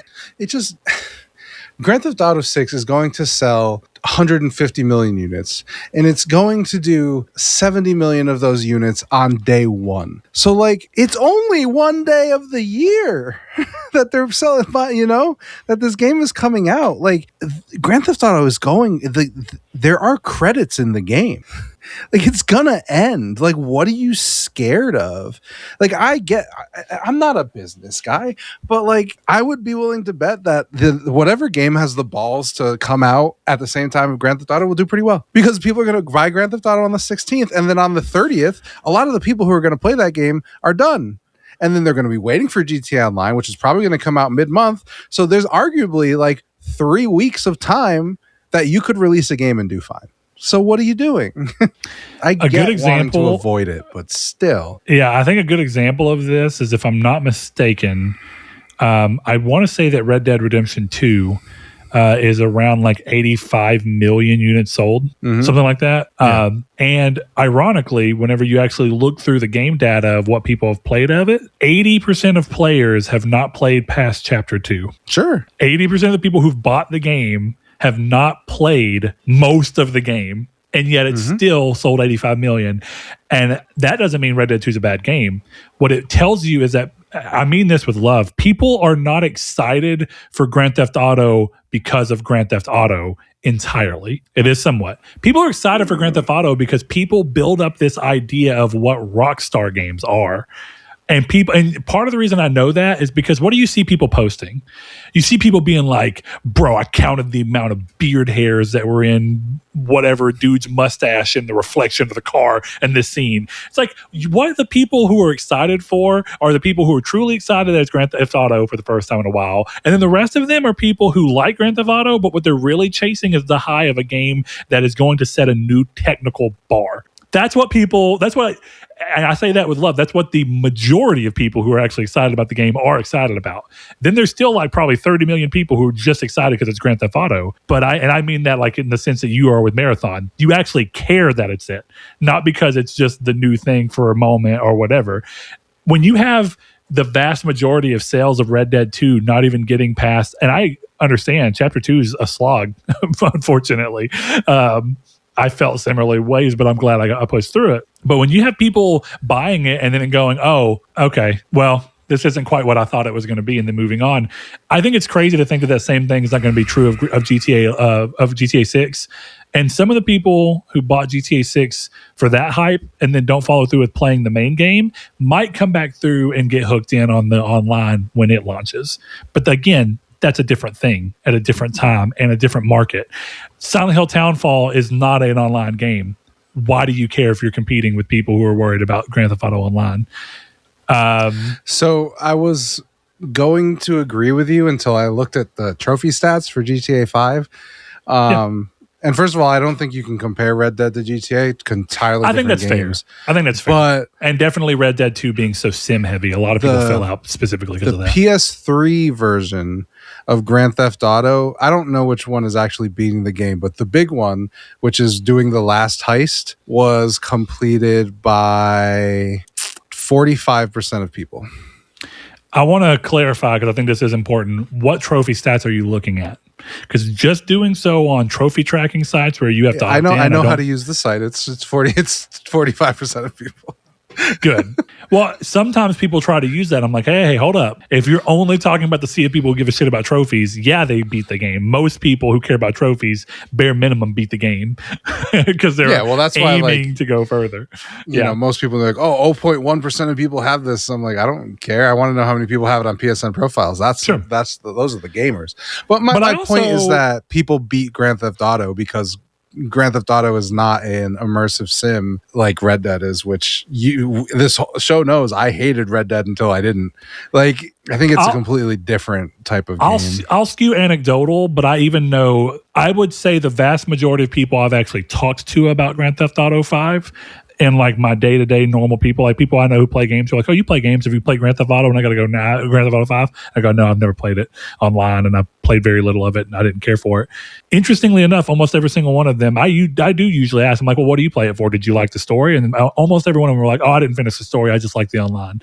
I think it's way more common that, and this has always been true of Grand Theft Auto, a lot of people buy Grand Theft Auto not to beat it. They buy it just to fuck around in. It's a fun sandbox. Even if they just fuck around for 20 hours and get their feel at that point, a lot of people will do that and be happy with the purchase. Because even if they only got 20 hours out of it and they bitch about 20 hours from another game, but the 20 hours were for them to beat it, in their mind, even though they only fucked around with it for 20 hours, there's still the feeling that there's thousands of hours that they could do if they ever wanted to, you know? And then more importantly, there's the online, which is thousands of hours of actual playing for a different aspect. I saw a big increase of people, again, anecdotally, around me whenever GTA started popping off with the role-playing servers and people were putting out videos of that. Even people who weren't playing on PC were like, it just made me kind of want to play the online, even though I knew I couldn't do that because you don't have that mod on console.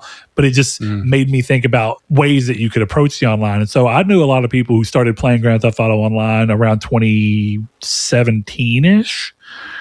2018. Yeah, I'm gonna be interested because Witcher isn't GTA, but it's sold what was it, 140 million? Did I make that up? Quite a bit, something more than that. Nobody's gonna be doing this for Witcher 4, and like that's what I don't understand. Like, no, so The Witcher 3 is 65 million. I don't know where the fuck I saw 100-something million, but even still, 65 million, that's a lot of goddamn copies. And nobody's going to run from Witcher 4. Nobody's going to run from Elden Ring 2. Some people may, but it's not going to be like this. Yeah. There's a boogeyman aspect to Grand Theft Auto that I don't understand, because I don't even think it lines up with actual marketing ideology. It's like it's not about competition in general. It's about comparative competition.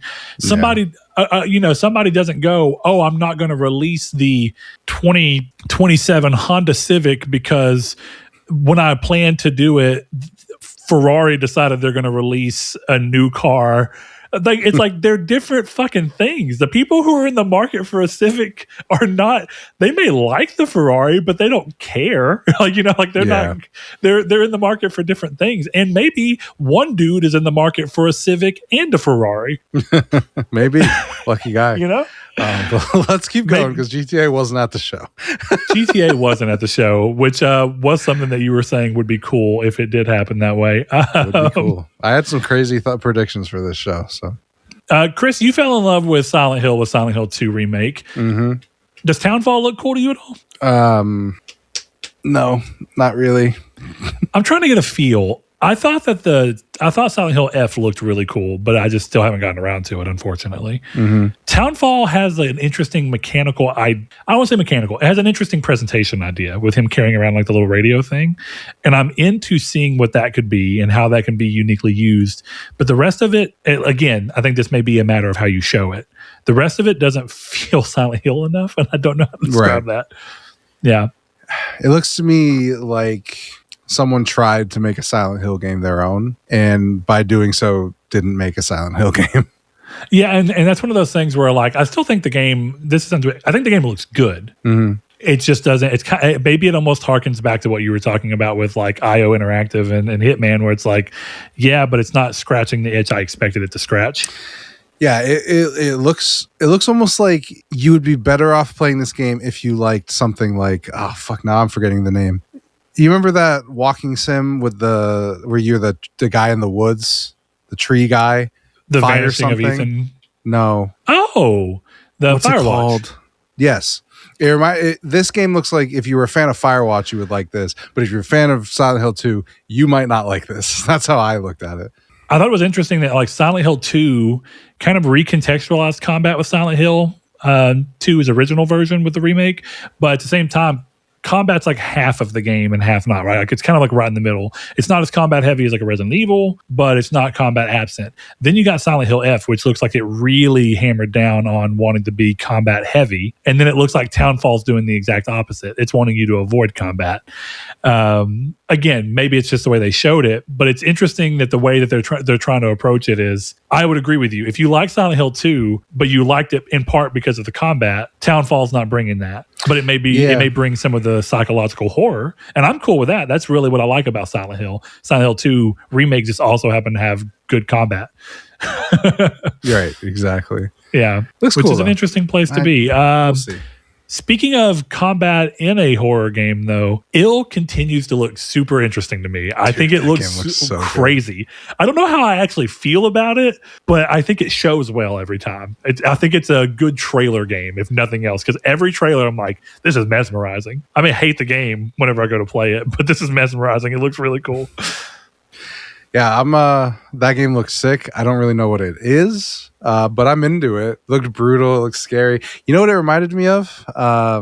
Which, by the way, this is my official call. Bring this franchise back. This reminded me of Condemned. Yeah, a little bit. Way weirder, ultimately. But man, sure. Condemned 2 is a fucking banger. Oh, man. That game Criminal is so Origins good. Is so good. I was playing that on PC. I'm like, this game is still kind of freaky. I love this. I love it.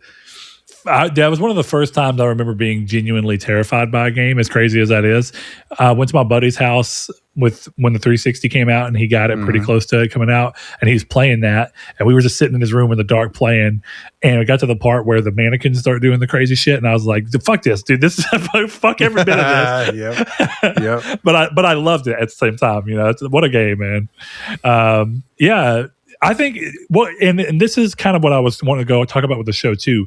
The sense of variety was crazy. I think that they did a great job of feeling like every game kind of carved a niche out and didn't last too long of showing. Besides, again, I kind of think that they showed Kemuri for too long because they kept not showing anything, for lack of a better way to say it.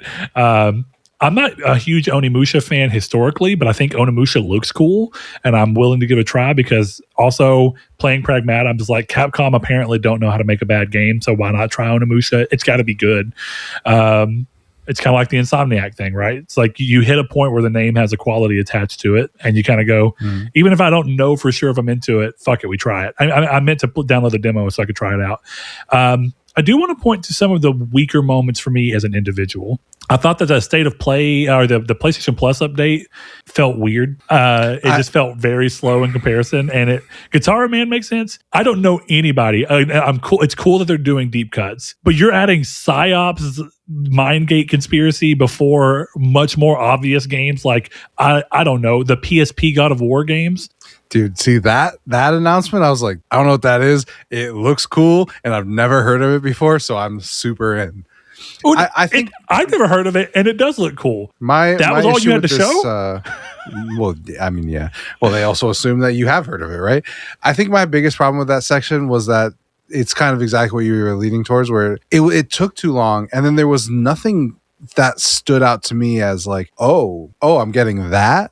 It was like the Gintaru, whatever the fuck that was. Guitar, I was like, that's cute. That's cool. I'll probably give that a shot. It's very funny that that's in a State of Play. Okay. And then even with this one, it was like, it's cool. I was into it. I'm glad I saw it. But if I'd read it in a blog post, I would have been as excited as I was seeing it. So it was a little odd. Yeah.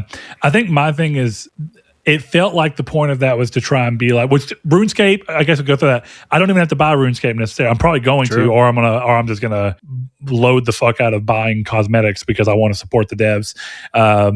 RuneScape being day one is fucking awesome. That's actually a good deal. The rest of it felt like trying to make a case for why I should want premium, and this was a terrible way to do so.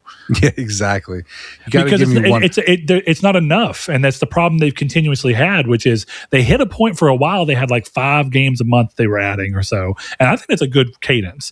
And also, I know it's also hard to do forever because there's only so many games that people actually do want to replay that you can get the license to and have the ability to do this to, but again, there are games that are made by Sony that they own the rights to that all they have to do is emulate it, and they just don't do it. And I don't know why. There's so many PSP games that Sony made that they could put on here that I would be like, I'd play that. Fuck, dude, why not put fucking Untold Legends, the Brotherhood, the Brotherhood's Blade or whatever? There's a PSP launch, like Diablo style dungeon crawler. I'd fucking play that. That'd be cool. And if that was one of 5 games, it's not going to blow anyone's balls off, but the quantity makes you go, there's a little something for everybody, and there's something here. God of War Chains of Olympus 1 month would be cool. God of War Ghost of Sparta the next month or 2 months later, also cool. I don't see any reason why they're not finding ways to make premium feel more valuable with their own IP that they don't have to ask permission on. Maybe it'll be at SGF. Who knows? Who knows? Onimusha, Dawn of Dreams is at least an interesting, timely thing that lined up with the fact that they were showing another Onimusha game. So I thought that was pretty cool. Tomb Raider being next February, thank fucking God, because I was actually worried about trying to figure out a way to play that this year with everything else. And I think the game looks great. And it looks like more of what I'm talking about, which is a PS3 scale kind of style game. But with PS3, again, when I say PS3 scale games usually weren't that much longer than PS2 games, but the quality and how you made them was. And so what I mean when I say a PS3 game, but today, I want a game of that scope and scale, but with, a somewhat quality of how we do games today. I don't think games are expensive today, and primarily because of the fact that people want the games to look good. I think they're expensive because people want them to look incredible and have dozens and dozens and dozens of hours of content so that they can feel justified in buying it. So I think if and one of the things this sounds kind of dumb, Tomb Raider not looking hyper realistic all the time was a good sign to me. The fact that Lara Croft looked good, but like I could imagine that game being a PS4 game, I was like, cool. This is exactly what I want. I have no problems with that. This works out.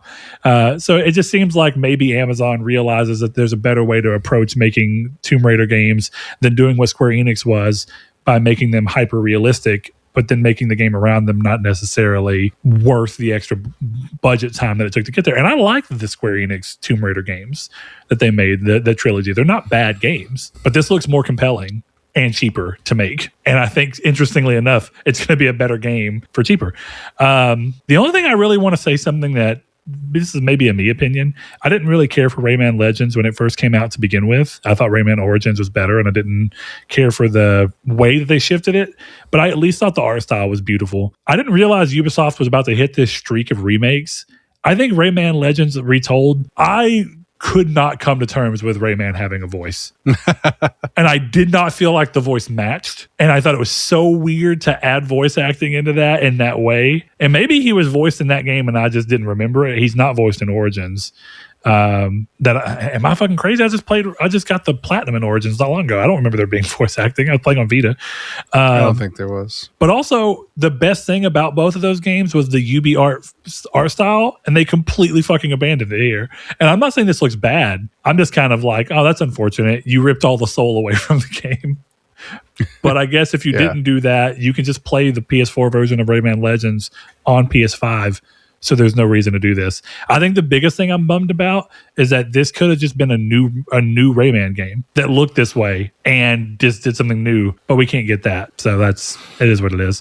I don't have a whole lot more to say. I thought it was a good one, but I wanted to see more things that made me feel like, whoa. And the only thing we haven't really talked about that did make me feel like, whoa, and I'm very curious to hear where you land on this because you didn't care for Ragnarok, God of War, Laufey.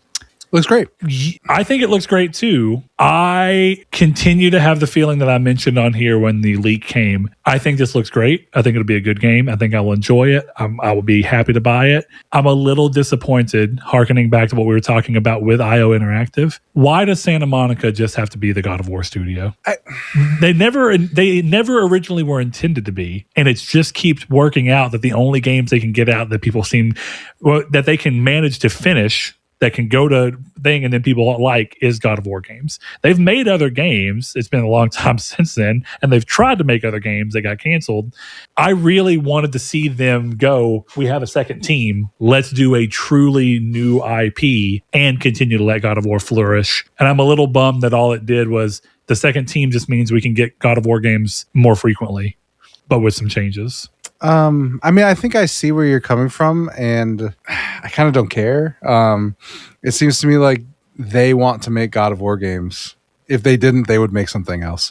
So Agreed. And I think they've had quotes from multiple of the directors there where they're like, yeah, I want to keep making God of War games. That's why I'm here. Yeah. And so like I'd love to see something new from them. I'd love to see that. Especially since like I'm not the biggest God of War fan in the world. 2018 is incredible, but the series has been hit or miss for me. But like I don't know. I think they clearly want to do it, and I think this looks great. And I think it's in the same universe and it has a lot of the same tropes, but like it's a new game.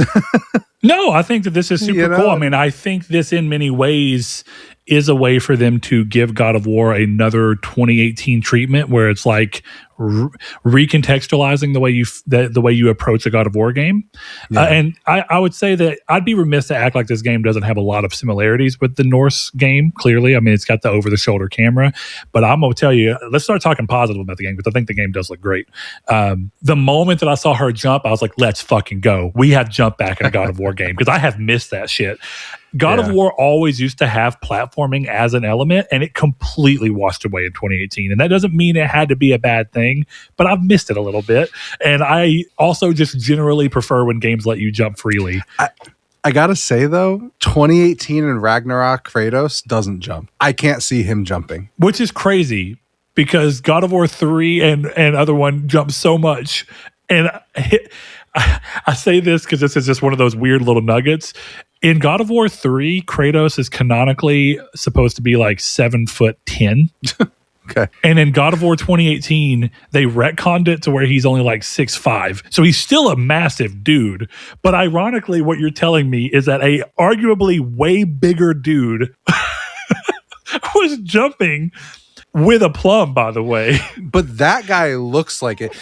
That guy looks like he would jump. And like the 2018 God of War looks like a guy who would go to his son and be like, boy, men do not leap. That's what he looks like. I'll tell you this. The biggest thing that they did to help him is that by giving him a beard, I don't know how to describe this other than just saying it aged him. Oh, for sure. Yeah. And I don't even know that he actually is meant to be physically any older because he's a god. He can't be, right? And aging works in just a very different way for them, apparently. But I will at least give you this. The sense of him feeling older does make the lack of a jump not feel as hurtful. Yeah. But I am so excited to see it back in this game, and I hope that it makes like a real I hope that platforming in a real way comes back here, because I think as interesting as it is playing Pragmata, this is going to sound like a weird sentence, but maybe you'll kind of feel me out. Playing Pragmata with Diana being like this technically a companion character, but with none of the heavy-handedness of companion characters normally. There's been a few times where I've been like, I don't know how to describe this other than that to say that there's a few times where Pragmata feels like a God of War game in space, and the way that they design the levels and the way that you find chests and what the chests are and how they tie into the upgrade mechanics. It's not like a hard comparison, but I was like, in a way, this feels like if they had taken some of the ideas of Atreus being a companion character in God of War 2018 and mixed it with a more PS3 God of War era design language of more linear levels and more like, the way you explore to find upgrade materials, because most of that's not really in God of War 2018 or Ragnarok. So yeah, I'm very excited to see it here. I want to get a feel for you on something. I have zero qualms with this. I don't think this is a bad thing, so I hope anyone listening doesn't take this way. You know that I was a fan of Forspoken, a game that is usually pretty derided among the internet. Sure. And a lot of the reasons that people didn't like Forspoken, I think there's plenty of real valid reasons to have issue with Forspoken, but one of the most commonly done ones was they didn't like that the cuff spoke and that there was like this dialogue between them. And I, not in a bad way at all, got huge vibes when the ribbons of the sword started talking. I was like, this is fucking Forspoken, and I am okay with that. I am for that, but I am very curious to see, and I haven't been online at all today, so I don't know. I don't know what the Twitter... you get on Twitter way more than I do. I don't know what the Twitter sphere or the social media sphere is around it, but I'm curious to see if people are going to bitch about the sword having a voice. They probably will. I won't. One of the main characters in my book is a talking sledgehammer, so yeah. I don't have a problem with that. Yeah, I mean, I thought the trailer looked great. It's funny, I'll pick this up. I thought the like melding of stuff looked really cool. It does sound like a romantasy sex book, in terms of like the synopsis of it. But yeah, I mean, I think it'll be cool. The most notable thing for me, it has nothing to do with the game. I was watching the Last Stand Media live stream, and I was messaging Blake, and I messaged Blake when Frank started talking, and I was like, "Is this Jack Quaid?" And then Chris Reagan on the live stream goes, "Yeah, that's Jack Quaid." And I went, "What the fuck?" Because it's like the way he said it was an answer to my question. Yeah. I was like, are you fucking joking?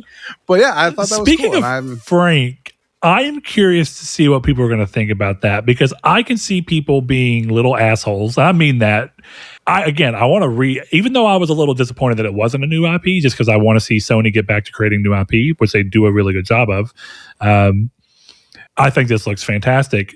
But as I was playing it, or as I was watching it be played, I was like, there are things that I'm curious to see what the feedback will be on this. Because like there being a cube named Frank is hilarious to me, and I have zero problems with it. But I guarantee you someone online right now is absolutely losing their shit being like, there's no Frank in Norse mythology, which is first and foremost stupid, because what is the first thing that this trailer puts into play? And actually, I was so relieved to see this. As Faye's walking and she's seeing shit, I'm like, I can't tell if this is meant to be a specific. I'm like, what? Is this Mesoamerican? Or is it? And then I was like, is this Egyptian? And then I saw something else. I was like, is this fucking like Mongolian? What am I looking at? And then I see the dude pop up who I didn't know who he was. Apparently, I think he is Mongolian God of War. And then I did see, I was like, is that supposed to be Sekhmet? I'm like, wait a minute. They're just mixing all of the fucking things. You're muted, Chris. That was a Tibetan god. Tibetan. Okay. Regardless of who it is, I thought, this is sick. They have just wrote themselves the ability to put whoever the fuck they want to in the game, and they can completely sidestep having to go to Egypt for the next game. They don't have to approach it one pantheon at a time if they don't want to, but this gives them the ability to do that even then if they want to, because all they're kind of saying is, the first thought that crossed my mind is they could totally bring back the Greek gods in this game, because what you're telling me is all gods who die go here. Well, that's... So there being a gelatinous cube named Frank is perfectly fine with me, because somebody's going to go, I don't know, D&D made the gelatinous cube. It's made for that. So technically speaking, it's not part of any mythology. But I don't care that it's here, because they just made it to where anything that could be a mythology in the world of God of War, which is theirs to control, can explain why there's a cube named Frank here. Because even if you want to go off of times, because I could see someone being like, Frank is a modern. I actually don't know how old of a name Frank is, but it's probably not fucking Norse times. But my point is that it doesn't matter, because what they just did is explain that all the gods and all the mythologies exist in kind of a timeless way, and there's just a thing connecting them. And so it doesn't matter if somebody named Frank, even if that name first started in like the 1900s, it wouldn't matter. Because now they can put whoever they want to in here. Because as long as there is a world or a area, world, whatever, and where a mythology that needs Frank as a person who is of God tier to exist, his ability to be in this world is justified. Yeah. Listen, I'm just gonna say it. Is it heaven? And is the end boss of this whole thing just God? So they didn't really talk. I think they may have actually said it in there. Yeah, it's like every win or something like that is what they're calling it. Yeah, it's not ever win, every win. Ever win. Every win. I'm curious now. I'm not saying you're wrong. I literally thought that they said that whenever I watched the thing I told you about right before we got in here. You're right. It's every win. Interesting. I guess that makes more sense if you think about the etymology of the word. But yeah.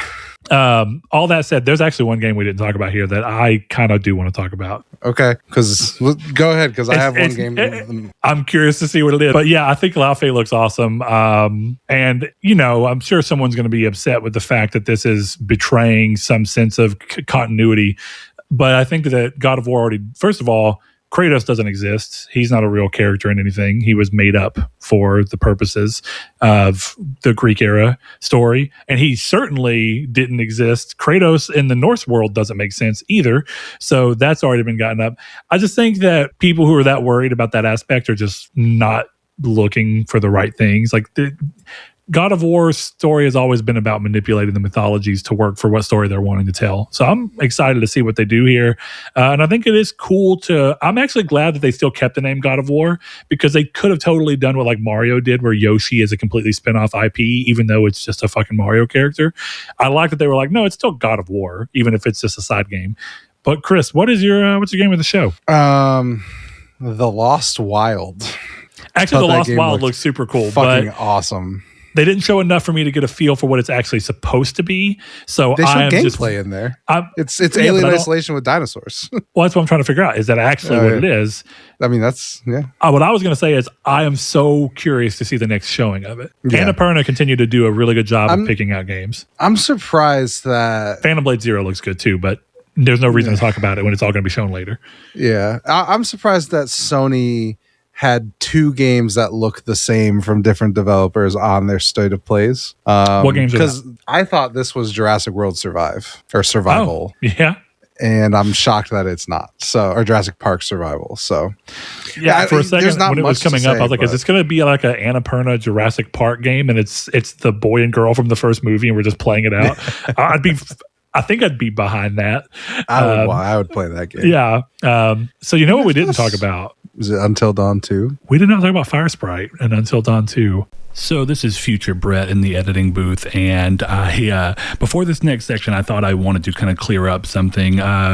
Chris and I have a conversation about Until Dawn 2 here, and I decided after our discussion to go back and kind of reapproach it. And I've watched it a few times, and I feel pretty confident in saying that my initial reaction to it was just wrong. I think I still have a little bit of feelings of surprise that it showed the Until Dawn name, but I think the game looks good. Graphically, it looks good. So I'm not sure what was going on there, but I've decided to leave this in here so that you can hear my initial thoughts on it and compare with the fact that upon further reflection and watching in a different environment and maybe a different mindset, I think the game looks good and I'm excited for it. So here's the rest of that conversation with a little bit of context, hopefully. So you thought that was a low point? Because I thought that looked fucking great. Let me try to rephrase that. I don't think it looks bad. I don't think anything about it made me think it was Until Dawn 2 until they said it.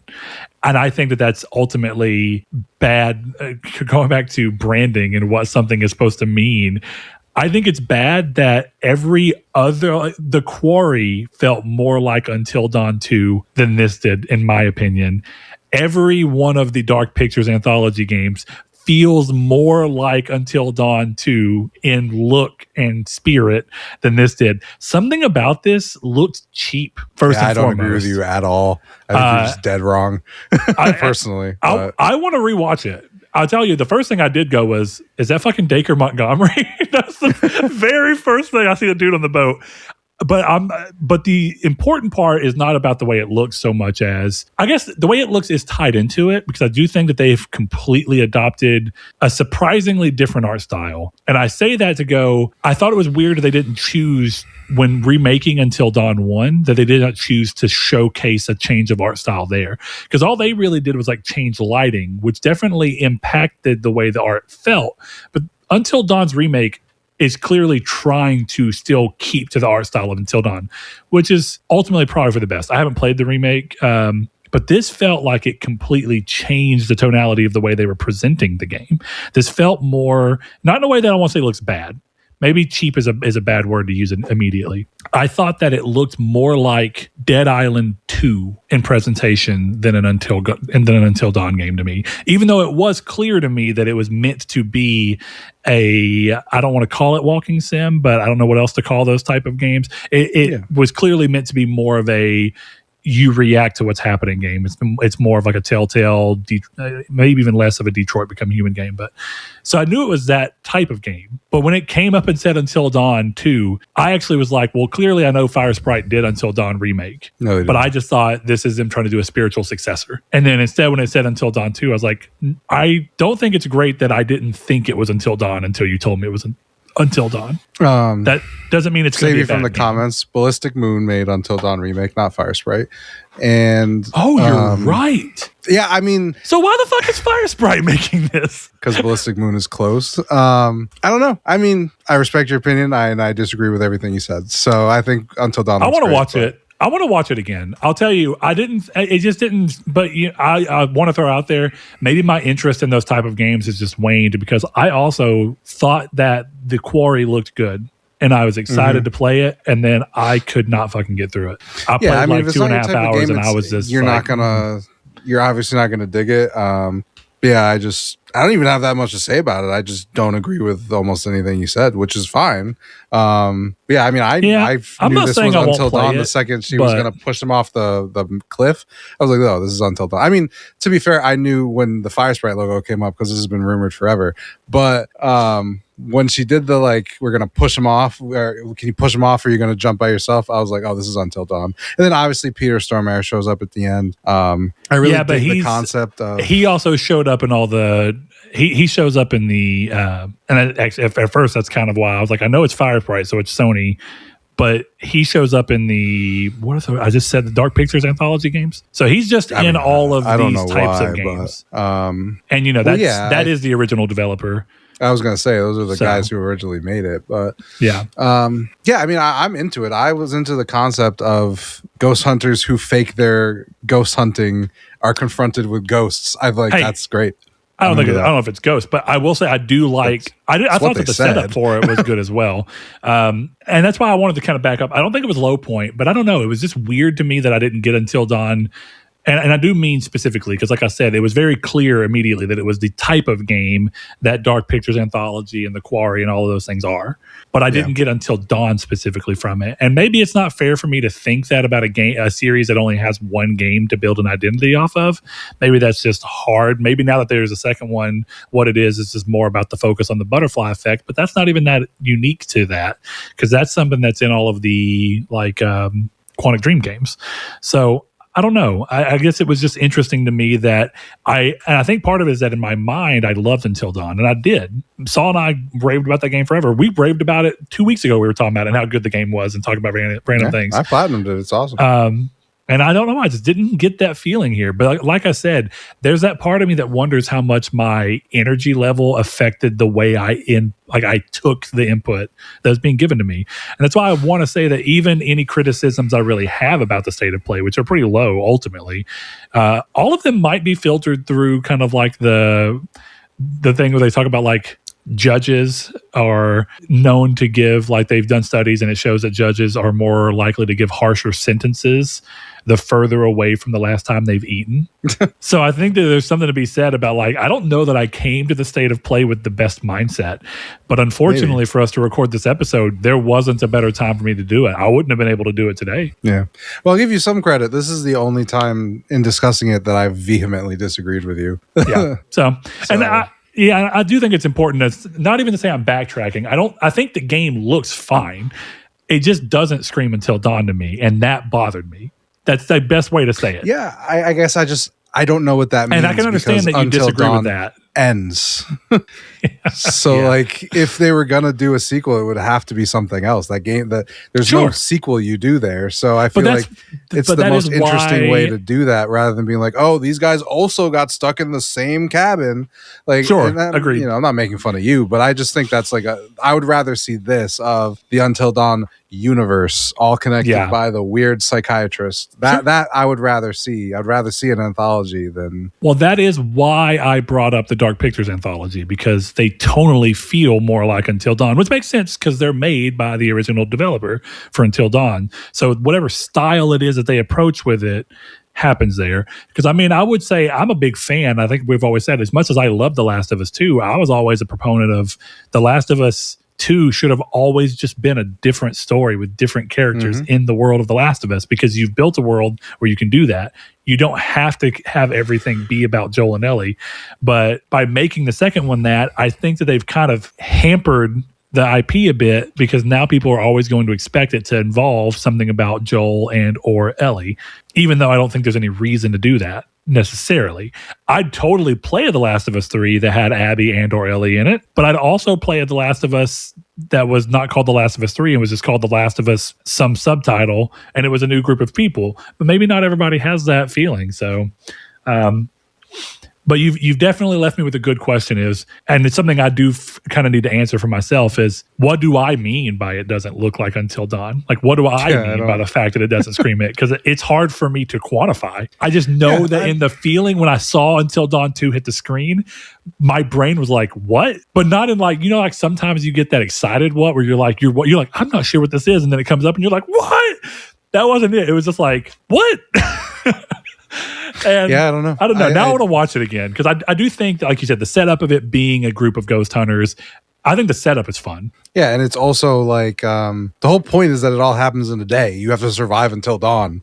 That's the point of the franchise. It's not the snow or the mountains. It's can you get to dawn? True. So I don't know.